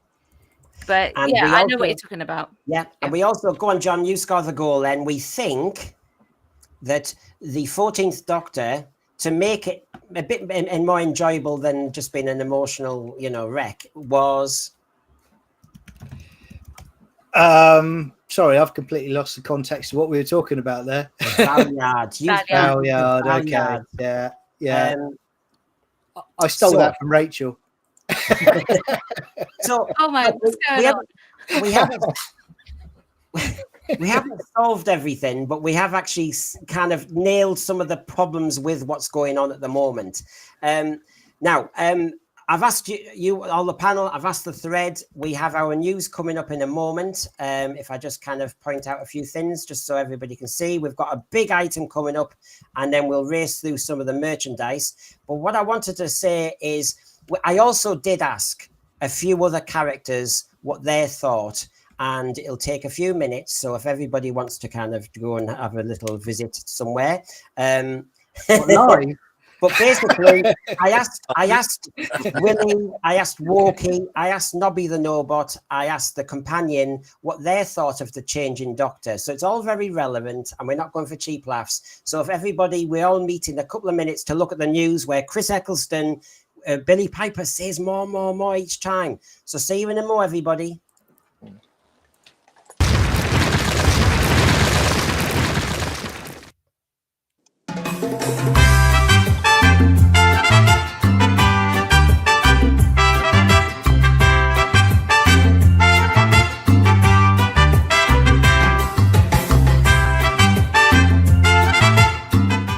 Hello, sir. We're just asking if you'd like a change in Doctor. Oh, I tell you what, I would love a change in Doctor. Tell you what, this doctor and this nurse, by the way, they're not as good as the old practice. I tell you what, the NHS is in a gutter. You can't get an appointment for I think it's about 2 weeks. Yes, I want a changing doctor, back to the one I used to have, actually. Oh, no, sorry. I mean, the Doctor. Doctor Who? Oh, that kiddie programme. All right, oh, sorry. Sorry. My befuddled brain, I tell you what, I'm like Colin Baker, mate. Right, so, I liked him when he was an alien. I liked him when he was aloof and mysterious. Like William Hartnell was, I thought. But I don't like these modern ways, I have to say. No hanky-panky in the TARDIS, no porn in the police box. No. And, sorry, I'm going to go and catch a bus, so see you later, son. See you, bye. Hello, miss. Hello, yes. We're doing a Vox Pops. We're asking, are you all interested in the changing doctor? Do you approve of the changing doctor? Oh, yes. Of course. I get more lines. Oh, yeah? The story focuses more on me, so I get to show off more of my thespian skills. Sorry, did you say thespian? Yes. Okay. But to balance the argument, there are 1 or 2 problems. I mean, I get strangled by a doctor now and again. Oh, yes, Sixth Doctor, yes. Or the doctor wants to force therapy upon me and take me to scary ghost houses. Oh, Ace, yeah, Ghost Light, I remember that. Forced therapy. But overall, I mean, I'm fine. I like the doctor as it is, so... Anyway, sorry, I'm a stash. Oh. I'm hoping to replace Millie Gibson in season 3. Oh, really? Yes. Are you her replacement? Well, I'm going for an audition with BBC Wales shortly. Yeah. If I'm not successful, I'll audition as a space baby. Oh, we've got enough of them. Ta-da! See ya. Excuse me. We're just asking some questions about if you like a changing doctor. Oh, hello, Tonky Tonks. Nice to see. Oh, sorry. Do you want me as the actor behind the mask, or do you want the monster? Well, actually, we'd like the monster because it's a Doctor Who Vox Pop. So we're just asking if you like the changing doctor. Oh, I play so many roles. So take 2, as they say in the profession. Okay, I'll ask again then. Do you like a changing doctor? Well, it's trickier these days, as you don't know if the doctor is a he or a she. But we're starting to suss the doctor out these days. I mean, he tends to be full of false bravado, empty rhetoric. I mean, we'll never let him stand on Stonehenge shouting forth. We'll just shoot him. Or when he shouted from the clock tower at the Dalek mothership, we'll just exterminate him next time. Or that scene when the so-called Jodie Doctor shouted at the Sea Devil, but had no plan. The new Who Doctor gets too emotionally involved. Next time, he will be deleted. He will be deleted. He will be like us. He will be one of us. Is that right, darling? Can I interrupt your Scrabble game just to ask you a few questions, please? It's for Vox Pops.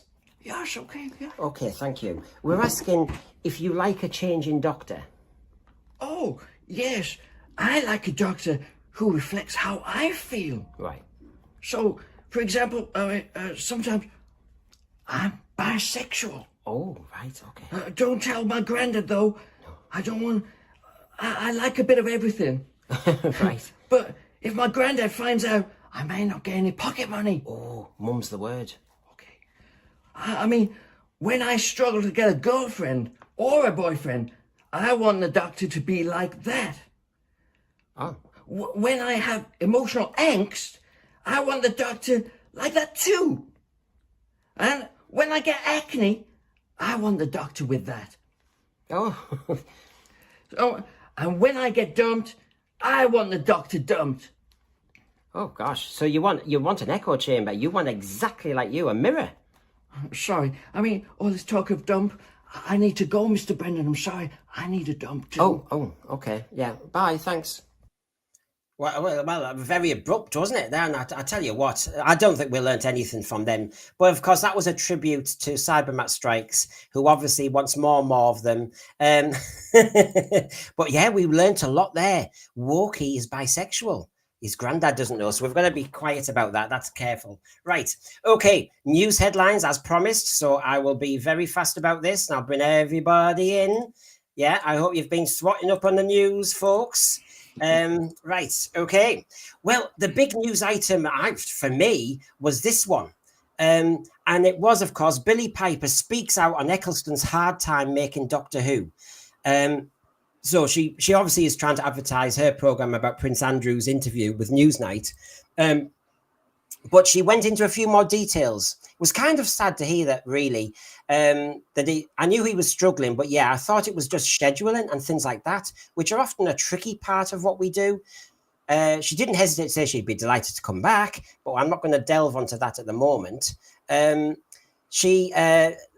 The first series was a mess, and it wasn't to do with me or Billy. It was to do with the people who were supposed to make it, said Chris Eccleston. And I want to go into a few little elements because it's the context of this, isn't it? And of course, the other thing I wanted to show you just before we go any further is there were 2 more pages, and I've got them elsewhere, that Chris Eccleston, the details of the Chris Eccleston thing. And I'll come to Rachel first because obviously just because you've been in the field, you might have a kind of a nose for this.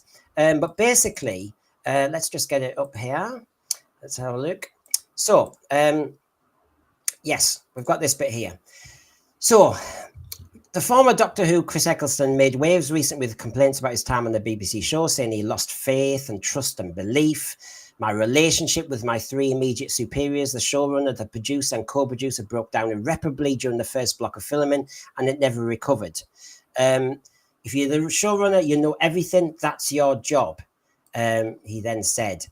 Now Davies has responded and said, he doesn't want to do tit for tat. I tell you what, the more and more you hear about this, Rachel, the more and more it gets really interesting about what the hell has gone on. So Billie Piper this week, advertising something else, suddenly says, he was struggling. Chris Eccleston was struggling. They all seem to, in lots of different interviews from 2010, talk about the mess of the first block of filming. And then, of course, we all know it was November 23 when Chris Eccleston actually in a convention said, if you sack all of the Bad Wolf team, if you sack Tranter, if you sack Gardner, if you sack Russell T Davies, then he might come back to Doctor Who. What's your nose saying, Rachel?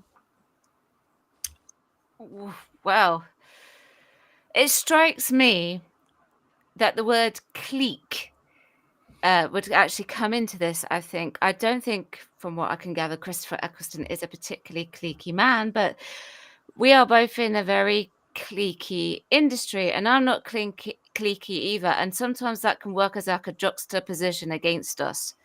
Unfortunately, is juxtaposition the right word? I suppose it is.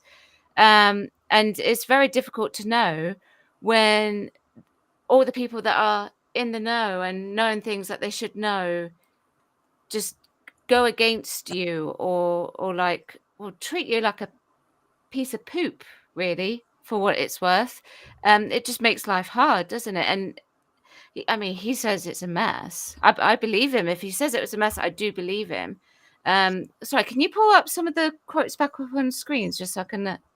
Yeah, I mean, in this one, and this, but last year she appeared at a fan convention alongside Eccleston. This was the November one. The first series was a mess, and it wasn't to do with me or Billy. It was to do with the people who were supposed to be making it. So it would depend what he actually meant by mess. It could mean like they kept doing rewrites, or they weren't passing on information to him as the face of the show that he needed to know. That's also a possible thing. I think he said before, a few years ago, if I remember correctly, he said something about, there are a couple of things. One was about he didn't like the way production members were being, he put it, I'm paraphrasing, but abused on set. Yeah, and he took issue with that. I believe it was something to do with that director. That might have been Keith. Is it Keith? Yeah, it was someone who directed the first couple, I think, and he never came back. It's just a rumor, obviously. I'm not saying that's what happened. But it was something to do, I think I heard. I don't remember exactly how I heard it. But it was something to do with and he said, things about bullying. That's it. We talk. Go ahead. I was going to say, he said in US Con as well, he said about the fact that he wanted to go. This is obviously his side of the story, but he said he wanted to go and he agreed to do all the marketing and PR work for that series, Right. And would go quietly. And then they went behind his back and they put a brief out basically saying Christopher Eccleston is leaving due to stress. Yeah. And his argument was, I'm going, but you've ruined my chances of getting another job now because effectively they'll go, well, he doesn't like stress. Yeah. Okay. So, all right. Okay. I'm glad you cleared that up. Thank you. So, okay. So that is actually something that is a big problem because, like, does he? How much do you think, like, since then, has he actually worked? He's only recently, to me, but I did live in Japan for 5 years, come back on the screen. Has he worked sort of like he's done consistently? ITV, Yeah, I think, and he did say actually a couple of years ago, he said that he was also blacklisted from the BBC for a yes, that's decade. possible. Yeah. So it's cause and effect. Yeah.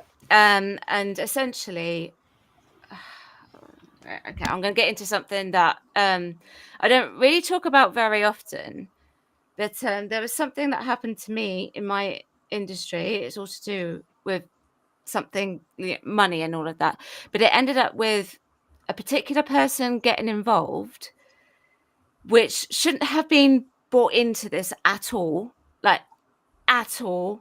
And ever since then, no matter what this person said to me about, working relationships and stuff like that, I've never, ever been in the casting room with that person again. So, all because of one thing. Now, I'm not saying that that's a coincidence, but this incident happened like 4 or 5 years ago. So, and it's never, and you quite often do meet the same people when you go around the casting rooms quite a lot. It's the industry. Thing. It's the industry. So it's cause and effect. So he's left, they've gone and said something, and what happened then is that, he's impossible to work with, we're not going to work with him. Yeah. My understanding also was, I think Christopher Eccleston as well strikes me as a person who's very proud because he's a northerner as well, and I think he read an article recently that he said something about he was offered the role in Billy Elliot or something, to play the father. I could be wrong, something like that, and he said no because he didn't like how the working class were depicted. As a working class person myself, I can understand that to a certain degree. He does strike me as someone who's very proud, and again, I've spoken about this before about the Fitzroy Tavern kind of clique, and that word clique, and about punching down, a bit of fan classism between fandom and certain people are wearing the position now, and aren't we good because we're in charge of the show, or well, we get to work on the show, etc. So I can imagine that as well, and we all know that, again, Russell T. Davis told Ian Levine to F off. Basically spoke to him like crap. Just certain, and even Nick Briggs even retweeted somebody once, someone I know, a problem being, and basically put a mass pad on him and basically said, what a stupid opinion you've got. Essentially, again, a lot of punching down. Wasn't Cinnamon? I'm not going to say it. I've kind of heard that. Chris Eccleston, like a lot of us, might have. There's certain ways of learning a script, and last-minute rewrites, Rachel, are not exactly helpful, are they? I hate last-minute rewrites anyway. They do happen, unfortunately, and it wouldn't help anyone. Like anyone, even if you're dyslexic or not. I was just looking up what you were asking about in the private chat here about the dyslexia. He did have an eating disorder as well, I think he said. To say, there's something about anorexia on here, but I can't actually see anything about an eating disorder. But that sort of thing, sorry, Brendan, that sort of thing anyway would actually affect your memory for something. Not saying that, essentially that's what it does because I'm not an expert, but, depression, stress, anxiety, drainage, that all affects an actor's ability, age as well. Affects an actor's ability to remember and learn lines quickly and even develop characters. So there's lots of things going on there, cause and effect. It's just amazing, isn't it? I mean, I put up a bit earlier while we were talking about Millie Gibson again. She seems to be on my perennial slide. But the point might be linked to this, which is the silence on Millie Gibson, or the sacking of Millie Gibson, if that's true or not, but the treatment of her in the press, it's interesting how, and I hope it doesn't happen to her what happened to Chris Eccleston, because, okay, he didn't enjoy the environment and the culture that we, the cast and crew, had to work in. Is it time pressures? Is it just the way he's talked down to? Is it the fact that when he wanted rewrites of I certain think his lines that father he as thought well were... had some issues, didn't he? I think it said that his father had a few problems with his health around that time, and I could be wrong, but I think he was allowed, Yeah. Chris was allowed time off, or he's a little while just to sort of, I guess, maybe get his head together for a little bit, something to do with that. So I think obviously I'd imagine, you know, and you did work when you've got something Yeah. serious. And we know he loves And his that's father as well. He why... wrote a thing. I think he wrote a book about Out of the Bones of You or something. So he was very attached to his father, I think. I mean, Brandon in North Carolina. There, are we just kind of, you know, pouring over, you know, boring reads here? I mean, over the pond there, when you hear about another interview, Billy Piper saying, you know, he was struggling, and then I bring up all these that they said it was a mess and all the rest of it, and we've got the same showrunner back. I mean, am I just trying to make a mountain of a molehill here, Brandon? Well, did Shooty not duplicate the TARDIS with a stupid mallet? So yeah, you're right. I mean, there's probably some people that they don't want to hear it, but I mean, you can either like it or get over it. It's the facts. I mean, he's just doing whatever he wants to do, and maybe he's a much more abrasive person than we think too. I don't know how he gets on with people. That I don't think he would like any sort of pushback on anything.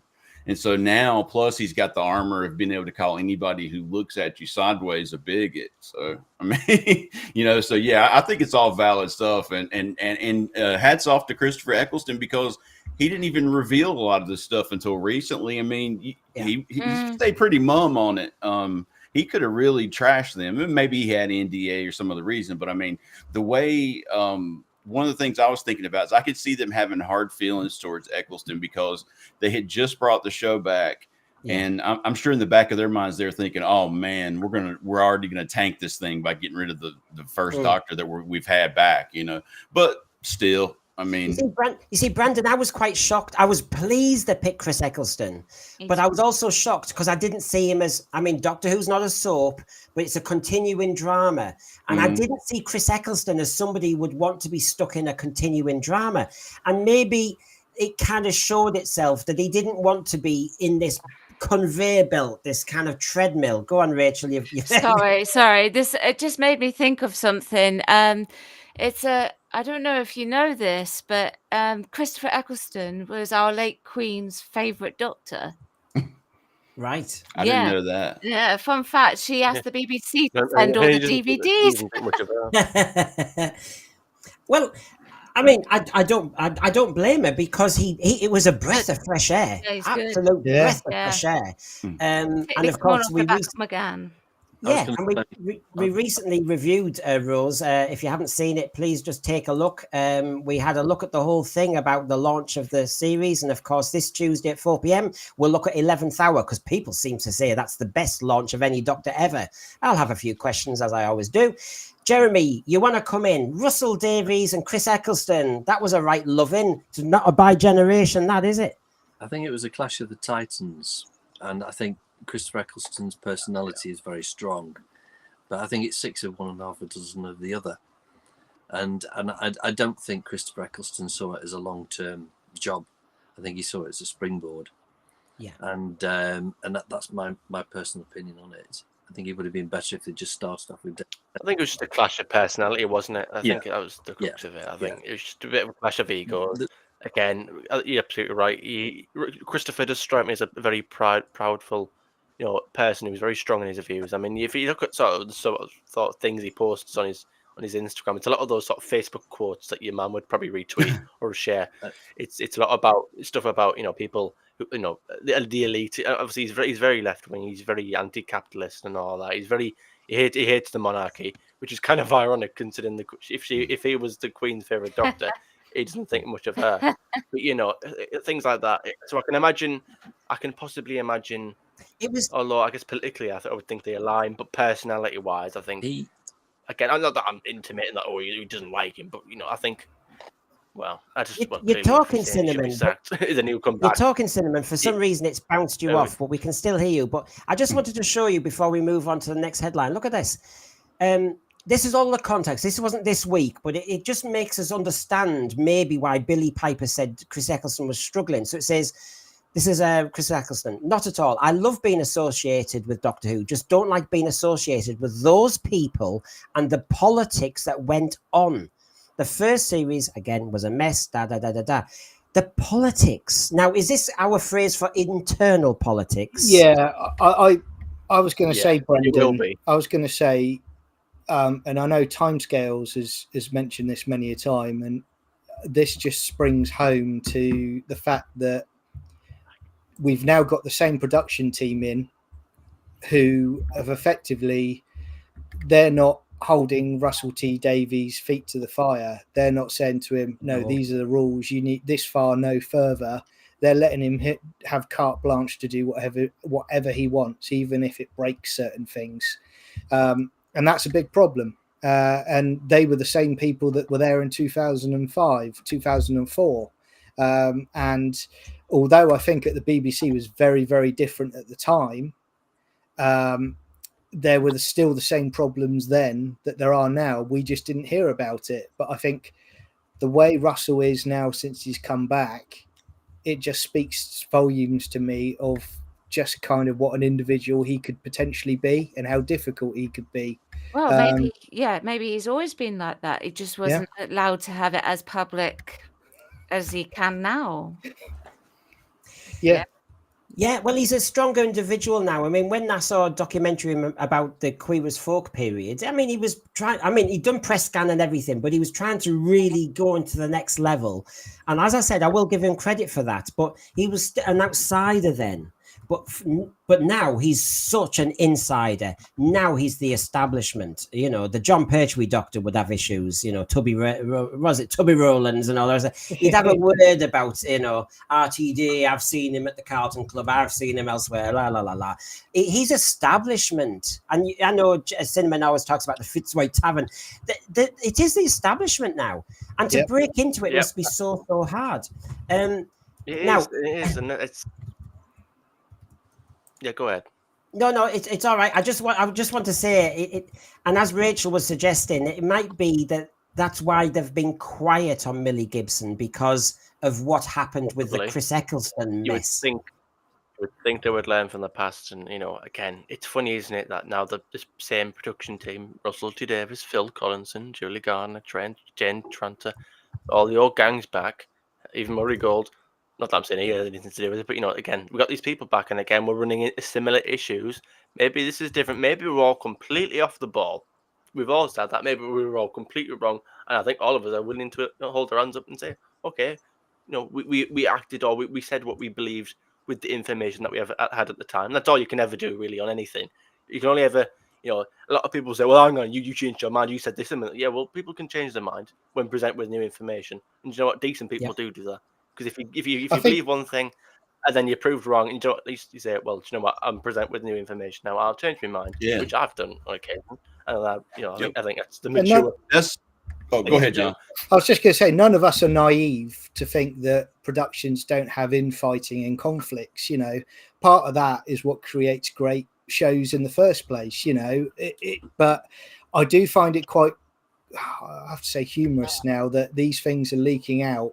But it's a symptom of other things. Like I say, this is on top of Russell T Davies telling people to, F off online, and, on social media and whatnot. You're there, you're trying to run PR for your show that's coming up. In 2005, 2004, they wouldn't have done that. But now there's an arrogance, I think, now where they think I can do whatever I want. That's where we are. It's a shame. And as Dead Man says, there's nothing worse than someone who is like that. It's someone who just punch down, someone who sits there in the top of their ivory tower and looks it down here. I mean, we see all this how politicians. We expect it from them, But from people who are so-called fans themselves, you know, it nothing. It grates nothing but grates me more. Not even just people who work on the show, people who got YouTube channels. I see it all the time. Well, I've got more clicks than you. Yeah. Oh, Yeah. I've got more subscribers than you. What? Because that makes your opinion hold more weight. It's the same people. Not to get too political, but the same people right now who say, "Oh, as a Jew, I don't like Israel." Well, just because you might be a Jew doesn't make your opinion any worth more. You know, because there'll be 1,000 Jews that feel the opposite. Again, it's not I mean- nothing worse for me than punching down. Yeah, I mean, Dead Man, I appreciate you. You've been helping us all night in the thread. Remember that Eccleston and Piper's speech is restricted by contract, which we do understand, but RTD's and others are not. Yeah, RTD is a loose cannon, and I think the BBC have told him off recently over what he said at various award ceremonies. But he also, Rachel, isn't totally contracted, is he? It's not the same No. as before. No, I don't think he is. I think it's slightly different. I can't remember which article it was in now, but he was saying something like he wasn't under a contract per se. Well, so whether he means like he's under a verbal agreement or his contract isn't sort of limited to just Doctor Who and what he can do, I'm not entirely sure. He said it was a But, rolling contract, didn't he? something like that. So he was a bit more free to do whatever it was that he wanted to do. And I'm wondering if he's also taken that as I can say what I like as well. Yeah. Now, Well, he's Right. in a special protected cult class, so he could probably get away Yeah. with more than the regular very rest of powerful. us. Yeah. Very powerful. So if I could just bring in, and I'll start with Jeremy on this one. I have really been quite reserved and held back on anything to do with Jinx Monsoon, because to be honest, Jinx Monsoon is in the trailer for 1 second. We've mentioned it in our trailer show, but apart from that, we don't know much, and I'm not into prejudging. That's that's an open criticism of people who have just ranted on about this without much evidence. I mean, basically what you're saying is you don't want a drag queen in Doctor Who, basically.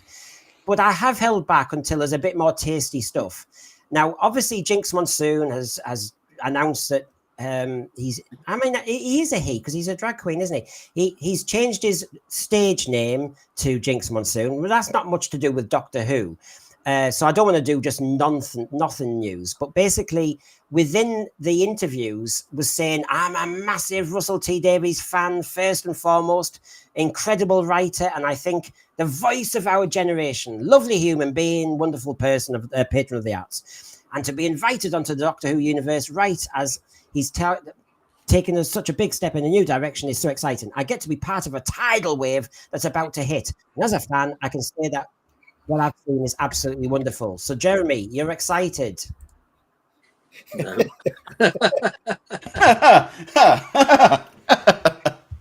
I mean, Lee, I am holding back on judging until I see. But your instincts on this one at the moment?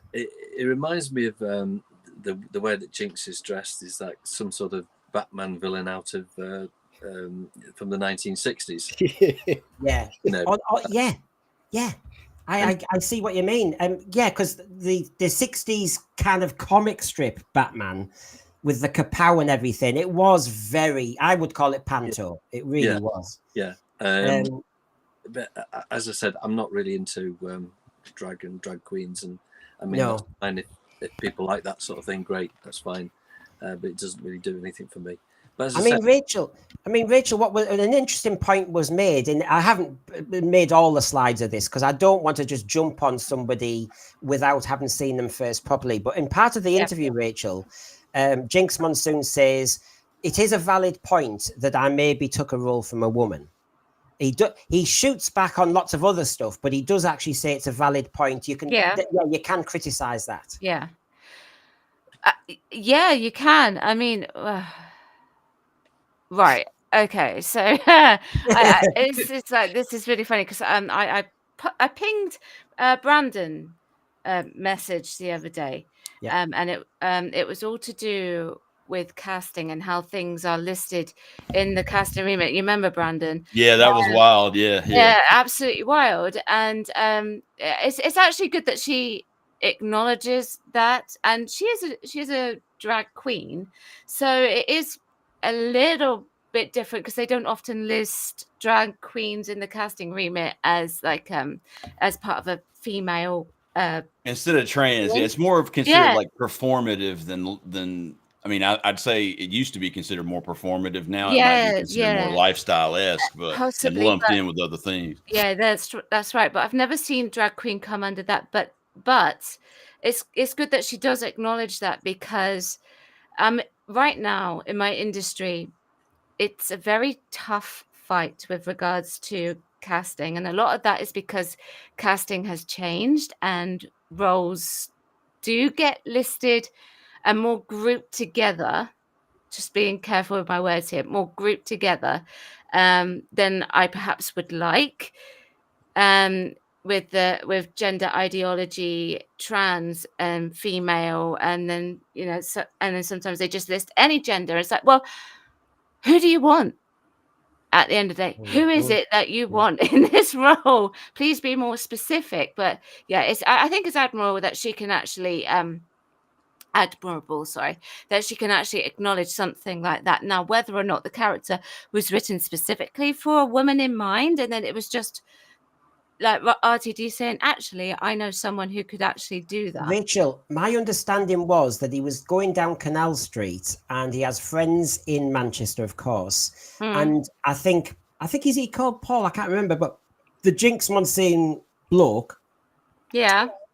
They're friends. I mean, they meet now and again, and the two I think he met the couple, Jinx Monsoon and his boyfriend, and it was something about when he saw him this next time, he said, it made me think of a character. So sounds to me that he wrote the character for him. Yeah.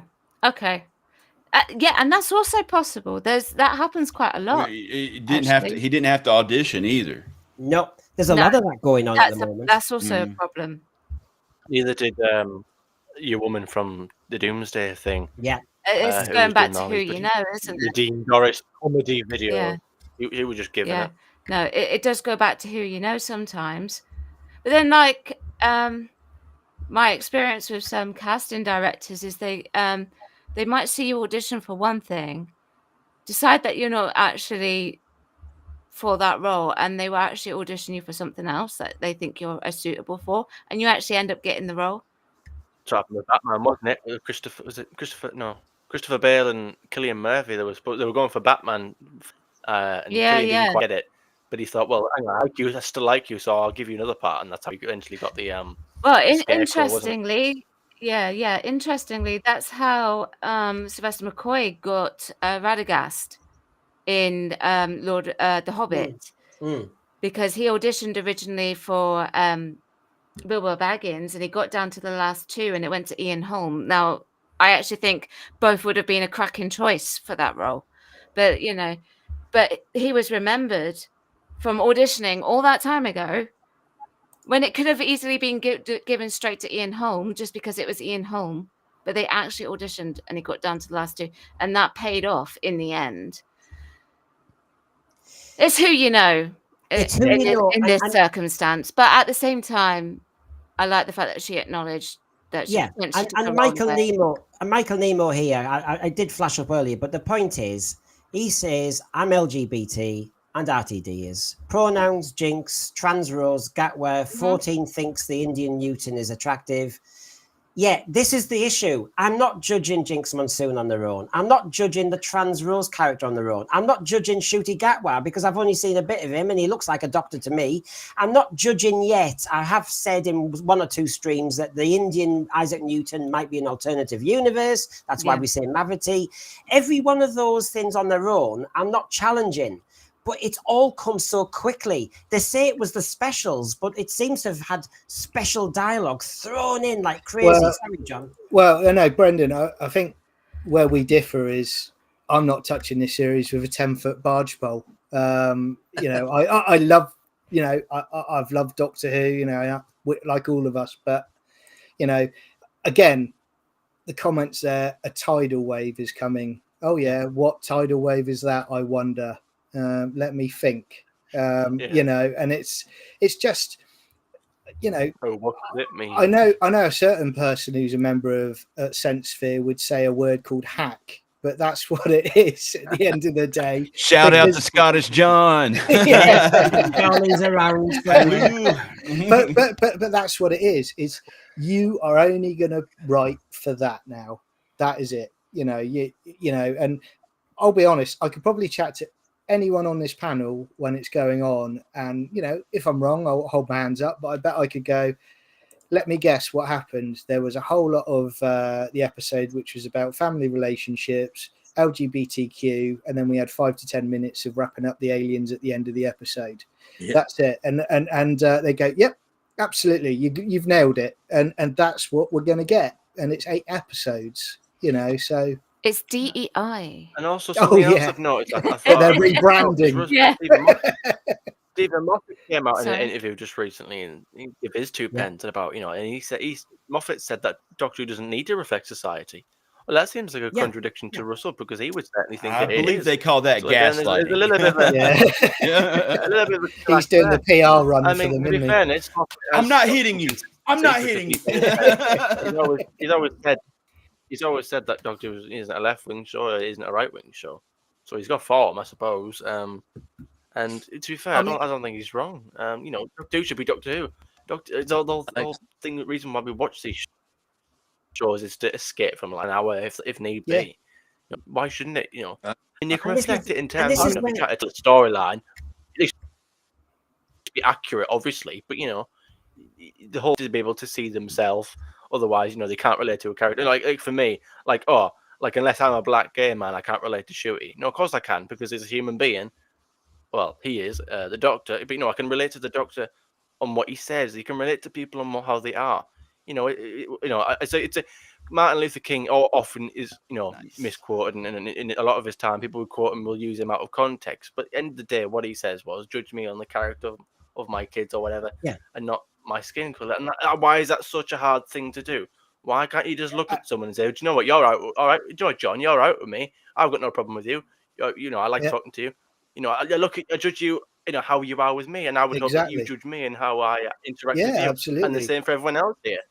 I Anyone who judge enjoys Brendan it. on how we are together. It's just simple human behavior. You know, you don't judge Yeah. someone just because, you know, obviously they look Anyone a who certain enjoys way, or, it, fair well, play I'm to only them, I you only know, agree it's with all you credit. because you politically agree with me. Yeah. Or I only get on with you because, Yeah. oh well, I'm gay or you're gay, and you know, well, this character's gay, so therefore you're my favorite or whatever. Again, it's like to put an But I'm- autistic character into Who, I'd be like, well, okay, that's nice because as an autistic person myself, okay, it's Yeah. you know, it's some, you know, it But look, exists. Cinnamon, That's look fine. what they did But then with, don't make a big deal about it. Ryan.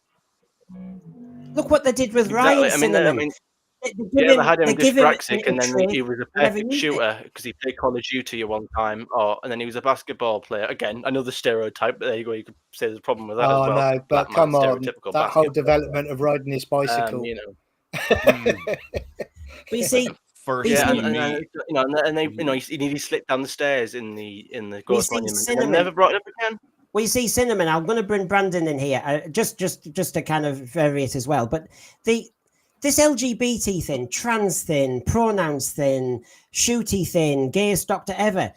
As I was putting the slide up for our kind of program tonight, I'm not actually having a go per se. What's happening is we just seem to think there's more going on than ever happened in the previous 57 years of Doctor Who. And it just seems to be, is this because of Disney, Russell Davies, the BBC agenda? And actually, we're not getting the program we wanted. So the headline about Jinx Monsoon, drag queens, whatever, we'll see soon. But it just seems to me the pace is quickening up, Brandon, on a change to the whole program. Yeah. Well, the things and the messages that they're trying to push, they themselves have also been emboldened to do so because they've gotten away with it. And of course, on its surface, there's nothing wrong with being gay or trans, or who gives a flip. But I think the problem right now is people like RTD are using this sort of stuff as a vehicle to kind of hold all this on the metaphorical platter and lay it out for kids. You know what I mean? And I mean, if you disagree, hey, that's fine. That's the whole whole point of everybody talking and stuff. I've had most people say I'm like, I don't like him because he's black and he's gay. I mean, neither thing bother me. I don't like it because it looks like it might suck, you know. But it's just if you think it's bad now, I mean, we may have to do like a funny, like we'll have to do a hack and Sutek counters to take a drink, and then do like a little number counter for every time we see some stupid thing that they're trying to shove down our throat. And see, if it was like it used to be back in the day, they would just it's a la carte. They lay the stuff out for you. You interpret it yourself. It ain't like that no more. Yeah, can I just show this? Because I failed to show this. This was in the news in the last few months. Wow. The rumors are, and if I had Michelle on, one of our other panelists, she said, you know, she's heard various things that Disney are actually trying to push back on RTD, doing what he intends to do, which is that Ruby Sunday's boyfriend in Doctor Who will maybe be approached by the Doctor, and there might be a romance between the boyfriend of Ruby Sunday and the Doctor. And apparently either Disney's pushing for it or pushing back on it. And this just falls into it again. As you've just said, Brandon, take everything at face value. It might be all right. But the blooming thing is, this just seems to be almost a tidal wave of change going on. And do you know the reason I'm out? It's not that I'm saying I've got to the point all of a sudden and gone, right, no, that's it, I'm out. The reason I'm out is because I've watched the episodes since Russell T Davies has come back, and you know, they're below fan fiction in my opinion. So why would I subject myself to that when I don't enjoy any element of it whatsoever? So that's why I'm out, and I know that I'm going to get more of the same.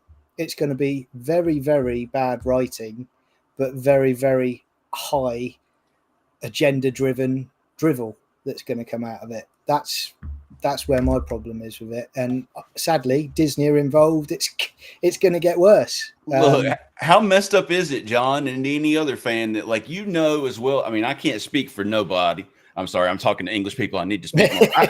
I cannot speak for anyone, but like, you know, the RTD would get a perverse joy out of knowing that somebody like me or you went, man, I don't like him acting like that. You know, I mean, I got friends that are black, gay, I don't care, but like, that's not how I see the Doctor. I mean, do you want Rambo coming out and like being effeminate? I mean, you know what I'm saying? Well, the thing is, Brandon, I don't know about the panel at all, but I'm gay, and I never sought representation on TV. And when I watched TV in the 80s, for example, it was all Bronski beating Boy George. So I didn't find myself.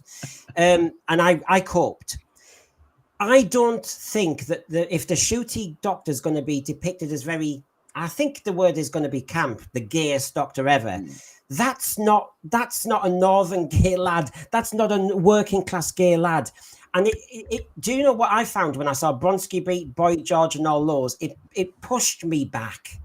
I thought, I'm not telling anyone because that's not me.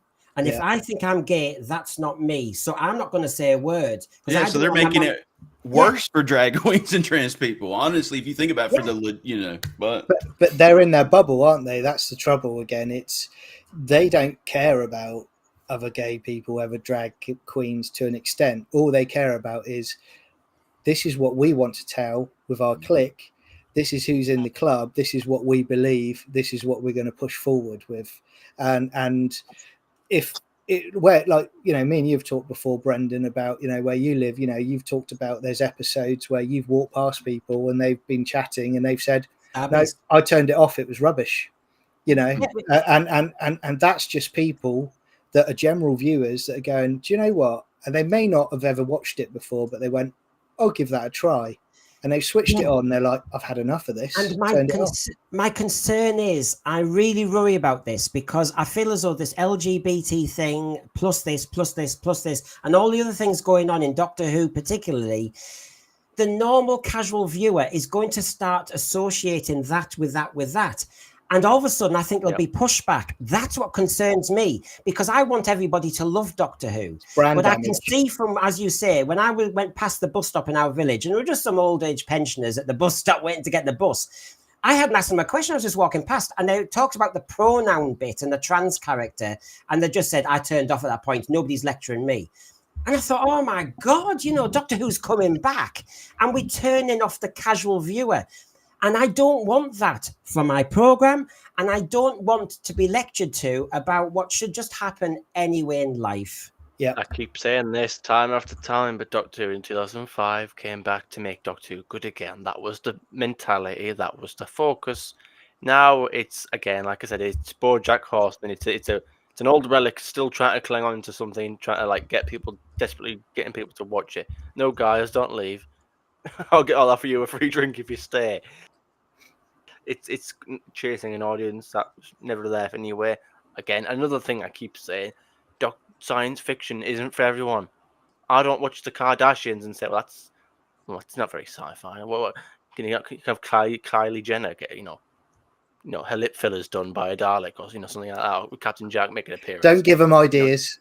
Certain genres have certain fans, and again, if you want to be into Doctor Who, then get into it. Don't make Doctor Who suit you. I adjusted myself I didn't adjust myself because I naturally fell into it. We all naturally fell into it because we all just attached to this show. Same way you'd get attached to a football team or any other hobby, painting, whatever it is, reading. You just naturally gravitate to these things that we all enjoy. And again, this constant need to sort of push away all the classic fans who have a problem with certain things to try and chase a newer audience. It just doesn't work. It doesn't need to work. It doesn't work because it will be here long after. We're the ones that will the brought the program, show though? back. We're the ones that well, not me personally, but people like Brendan and Jeremy and the older fans who had to wait all those years How dare you. in the wilderness years. I mean, I was born in the wilderness years, but little dig in there. Well, But, the fans like Russell himself, he brought the show back. Him and Julie, was it Julie or Jane? And him and someone else. All those fans that that constantly getting slapped in the face. They're the reason that the Doctor Who is back on the telly right now. It's just Let's Cinnamon. not forget that. While you're looking down at us and punching down. Well, Cinnamon, I've try to tell us to get out the fandom and all that. Cinnamon, I've mentioned obviously my position, so I won't repeat it.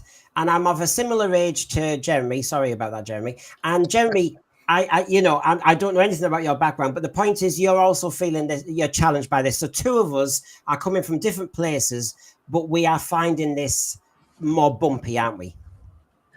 Yeah, and I can understand where the BBC is coming from, that they want more diversity and inclusivity, and they want more LGBT in different programs like EastEnders and Doctor Who, etc.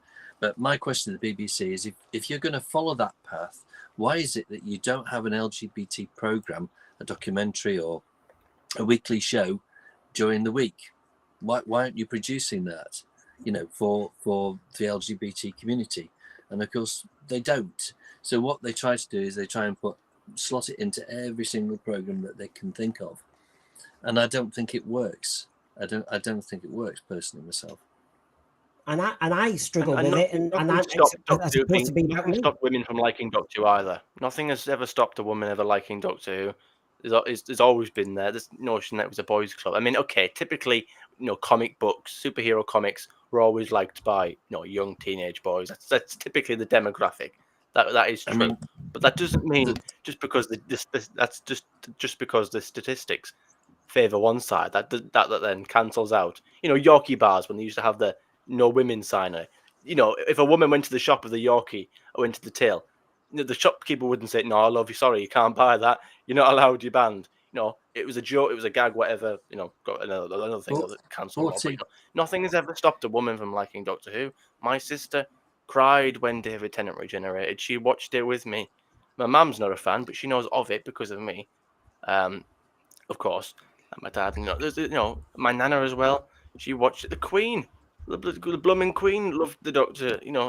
Nothing has ever stopped a woman. There's notion that, like, not just Doctor Who, but any franchise out there, right? That it was such a boys' club, feeling so pushed out. Sorry, I don't mean to dominate the chat. I really do. But that's all I would say, Cinnamon, is that I've never been able to watch an episode of Doctor Who before until Chris Chibnall came along and made it so open for me. I just want to give everyone a tip though about women liking Doctor Who. Whenever you start seeing a girl and she says, I'll watch a Doctor Who with you, don't ever put Time Lash on, because that's a relationship killer. Trust me from experience. That's a relationship killer. It goes downhill from that first episode. I mean, Wow, you you saw all the put- women by the end screaming of over it- David Tennant and Matt Smith, and all the fact, all the boys wanted to be David Tennant, all the girls loved him. It was always the big thing. You see all the time. You see, this You see, I was watching Doctor Who when I didn't want to be the Doctor and I didn't want to be the companion, and I just like watching it. I don't understand this. I mean, I survived. There was bullying, and being gay was illegal when I was born. And then, to be honest, you were bullied and harassed for the next 10 or 12 years, whether it was legal or not. And so you have to be resilient. And I don't understand this concept that you have to show people that represent society in the whole. I wanted to be the Doctor. I spectrum. didn't want the Doctor to be me. And that's, again, No. when I was a kid watching Star Wars, I Good way wanted to to be a put it, Jedi. yeah. I wanted to be Anakin Skywalker. And I think, I watch Rabbi streams a lot, and I think, I don't know, and he often says that, a lot of times, typically, that young boys want to be the character. Whereas in some instances, obviously, a lot of women would like to see the character reflect them. Sort of thing. Yeah. And I think, Yeah, and again, that was me. I wanted to be a the Doctor. Dalek. I never wanted to be We see with Cinnamon, we've then fallen into that wider debate. James Bond needs to be Jane Bond. Instead of saying, no, make a really... They've got some really good female action heroes now. Do that rather than get people's backs up, completely wreck a franchise. Doctor Who was created in the early 60s. You can't deny that, so it is what it is. So what... if you want a science fiction hero on the BBC who represents women as the main hero, then invent it. But I think that's why I haven't got a problem with sex education and shows like that. Although typically shows like that wouldn't appeal to me, and I would never watch that in a million years. Right, we can choose to watch it or If I not. wanted to see what it's like Yeah. there. I watch. well, Although let's- sex education is woke, but it's their Well, show. let's It's a show that lighten got their it up writers for a and, second. it appeals to them. Yep, let's lighten it up. So I'm going to ask you a few questions about what you're interested in. Here we go.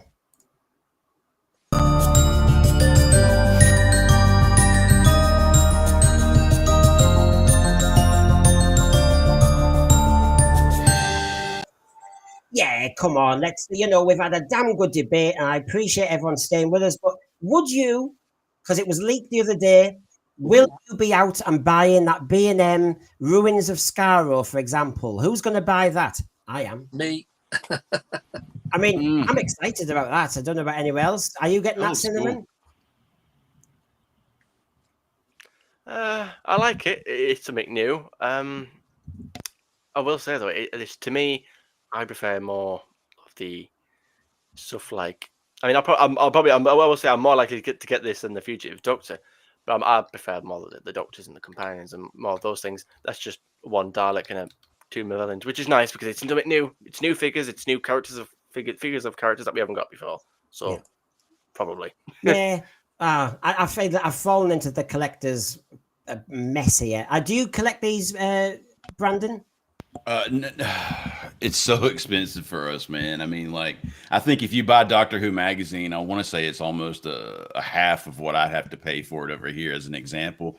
So whatever this costs you, if it costs $40 for you, it'd probably be 60 or 65, 70 for me. There's no telling. So usually what I'll do is every now and again, I'll troll eBay for a good deal if I want to buy an action figure or something like that. But no, if I lived in England, where you guys have much more access to this sort of stuff. Yeah. My wife would be so shocked because I'd be spending more money on junk than I am already.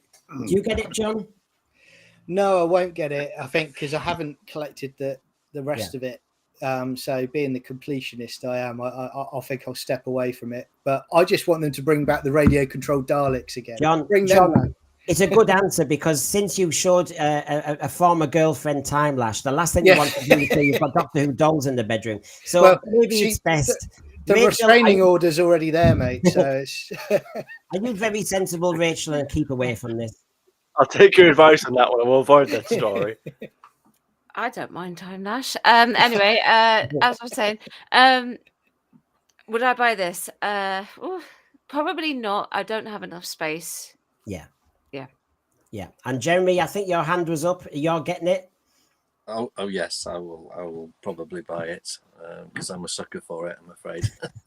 I've got no space. I know. I know. Well, space is getting reduced and all these toys around. Did everyone see this? And I'll ask in a minute what people understand. I really don't understand. So this is Roblox or something. So it's called Wonder Chase, and they're all different, not just Doctor Who characters, but BBC characters. And is that Gary Lineker? Yeah, it is. And so basically, there's Ruby Sunday with Shooty in this Roblox, whatever it's. The game's Deep Space Zone includes an alien planet to explore with the 15th Doctor and Ruby Sunday. And it mixes characters up. I think in the foreground is that, it looks like Elton John to me, but I think it's supposed to be some tough guy from EastEnders. Does anyone know what the hell Roblox is? My kids. I do. Yeah, as the you've got to know what it channel, is, Cinnamon. It's a game. Effectively, it's popular amongst the young. I don't personally play it, but I have done. It's like the Minecraft. It's that kind of level. Yeah, that's what I would equate it to. Like Fortnite, it's kind of thing like that as well. And obviously they do. It's a game that has lots of different games on it. And they'll do themes and such. So they'll have different things. So for example, Fortnite, it's a game where everyone will play. 30 players on it, for example. So I'll play it. Brendan will play it. John will be in there as well, and we'll all try and kill each other, and then whoever's the last one standing. But imagine the Hunger Games, I think. So is this? And games like these have themes, and there'll be a theme for a month or whatever. So the BBC's obviously done this deal or whatever, or to have Roblox to promotional. Yeah. Obviously, well, imagine. It looks as though a lot of the younger audience, a lot of younger fans, kids probably will play this and probably see this. And it might that's exactly what Becky. Some sort of hype. Becky's stuck with us all night. Thanks, Becky. We've texted on and off over time now, but Becky has said, and I think she's a primary school teacher, this might be a brilliant way of getting kids interested. They're all obsessed with this. So yeah, I think that's backing up what you're saying, Cinnamon. Now, is it free? Is this free? This program? Yes, it's a free to play game. It does have purchasable things in it, like microtransactions, but it's a free game. It's all the kids. Okay, now what does the panel think of this? The Ian Levine released this picture. That's Marco Polo animation. Now he does teasers, and Timescales has been in our thread. If you go to his Timescales channel, he's got Dalek's Master Plan episode 1 and 3, the AI version. You can see it for the first time in probably its best iteration. But Ian Levine has shown us a bit of the massacre, and look at that. That looks. Ian Levine is having a battle, isn't he? Because he said, I make these if you want to, BBC, but the BBC won't play ball. But wouldn't you have this? Who would buy this? Oh, yeah. Terrible. This is what fans want. It's terrible that, it's again, you haven't got someone in the BBC that is a steward of, making sure that there's proper accountability for products that are signed off, for things like this. People would lap it up compared to, as we talked about before, the Celestial Toymaker animation, which I believe is delayed. Is that right? Yeah, I saw. I went to pre-order on I'm Amazon. Still waiting for a release date. I wonder if it still doesn't say what's there. What about this then? I'm going to start with Brandon, because I know last time I showed you some of the covers, Brandon said, "Oh, well, let's have a look." There you go. These are 2 more covers from Titan Comics. One of them very boring, Brandon. It just shows you the logo and it says the 15th Doctor. But then you've got the other one that almost looks like the Joker. Are you going to buy these as well? I saw now this, after I think it was last Sunday when you showed. I don't know if it'll be any good, but I did where I don't read very many new comics anymore, but where I do get them from, I pre-ordered the first issue, but I don't think it comes out for a few more months. And the cover I got was I think it was the cover you showed. It was the comic book cover. I didn't get any of the photo covers, and I'm only gonna get the one. They ain't gonna get me to buy more than one cover of the 15th Doctor. But I mean, I want to read it and see if it's any good, because I'm a huge fan of the comics, and I finally bit the bullet and got into Big Finish this weekend. I've listened to a couple of those, really liked it. Yeah. Now I'm going to quickly show you. I'm going to quickly show you this. Would you buy this? What is it? It's a I would. cardboard cutout of your favourite character. Have a bit of shooting in my life. Well, I do need something for bonfire night, so I might actually pick it up. I mean, my mum was given for her birthday a Rafa Nadal one, but I understand that because she really fancies Rafa Nadal and she finds him quite dishy. But I find it funny to just have a cardboard cutout of somebody that is just a character of a program you like. I mean, what's the little one at the bottom? Yeah, my girlfriend's grandmother had one of Ant and Dec. Did she? I mean, I don't know. This is what I mean by being a fan. How far do you go? I mean, as a few of us said, we haven't even got space for the character options figurines. Never mind cardboard cutouts of Shooty stuck in a corner collecting dust. But it seems to be a market. I think they're oftentimes seen as like a joke or a meme. Like I often see certain YouTubers who will like have like Danny DeVito like right here in the background just for comedic effect. It's kind of has that kind of energy. Oh, it's this person behind me. I probably would get it. I'd probably rather get this than the action figure, to be honest. I'd find it just more the hilarious, expression of both of them, me, though. It's like they're looking at you. You imagine having that in your room and they're going, "Have you checked your pronouns before you've gone out the house?" You need that in the speech bubble. Yeah. Coming out, you know. Well, we're learning too much about Michael Nemo now. He's given us his biography tonight, but I appreciate it, Michael. I'll take a character options figure of Shooty in his underpants. Well, it's all possible, isn't it? You've got Beep the Meep, I think, is whispered to be coming out. The Wrath Warriors and all the rest of it. I always say them, Ron, I know. But my God, it's been a busy panel, and I'm not going to keep anybody any longer. You've really, really worked your socks off tonight. It was a hell of a good debate. I've really enjoyed it. Thank you for everybody who stuck with us in the thread. I know Timescales has been thanking everybody.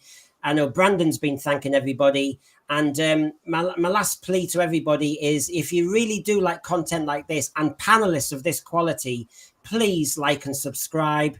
Yeah, please. And my galactic credits will help out David Tennant's doctor, who's now a broken man. Please do that. Just check you have subscribed to us. Right, and we're back on Tuesday at 4 p.m. to review the 11th hour. And of course, I'll be as critical as ever. So thank you, panel. Thank you for your time. And it's, I mean, really, all I'm going to say is good night tonight. There'll be no kind of, finish, so to speak. But bye, everybody. And thanks for being on the panel. Later, guys. Take care. Yeah. Bye. Bye-bye.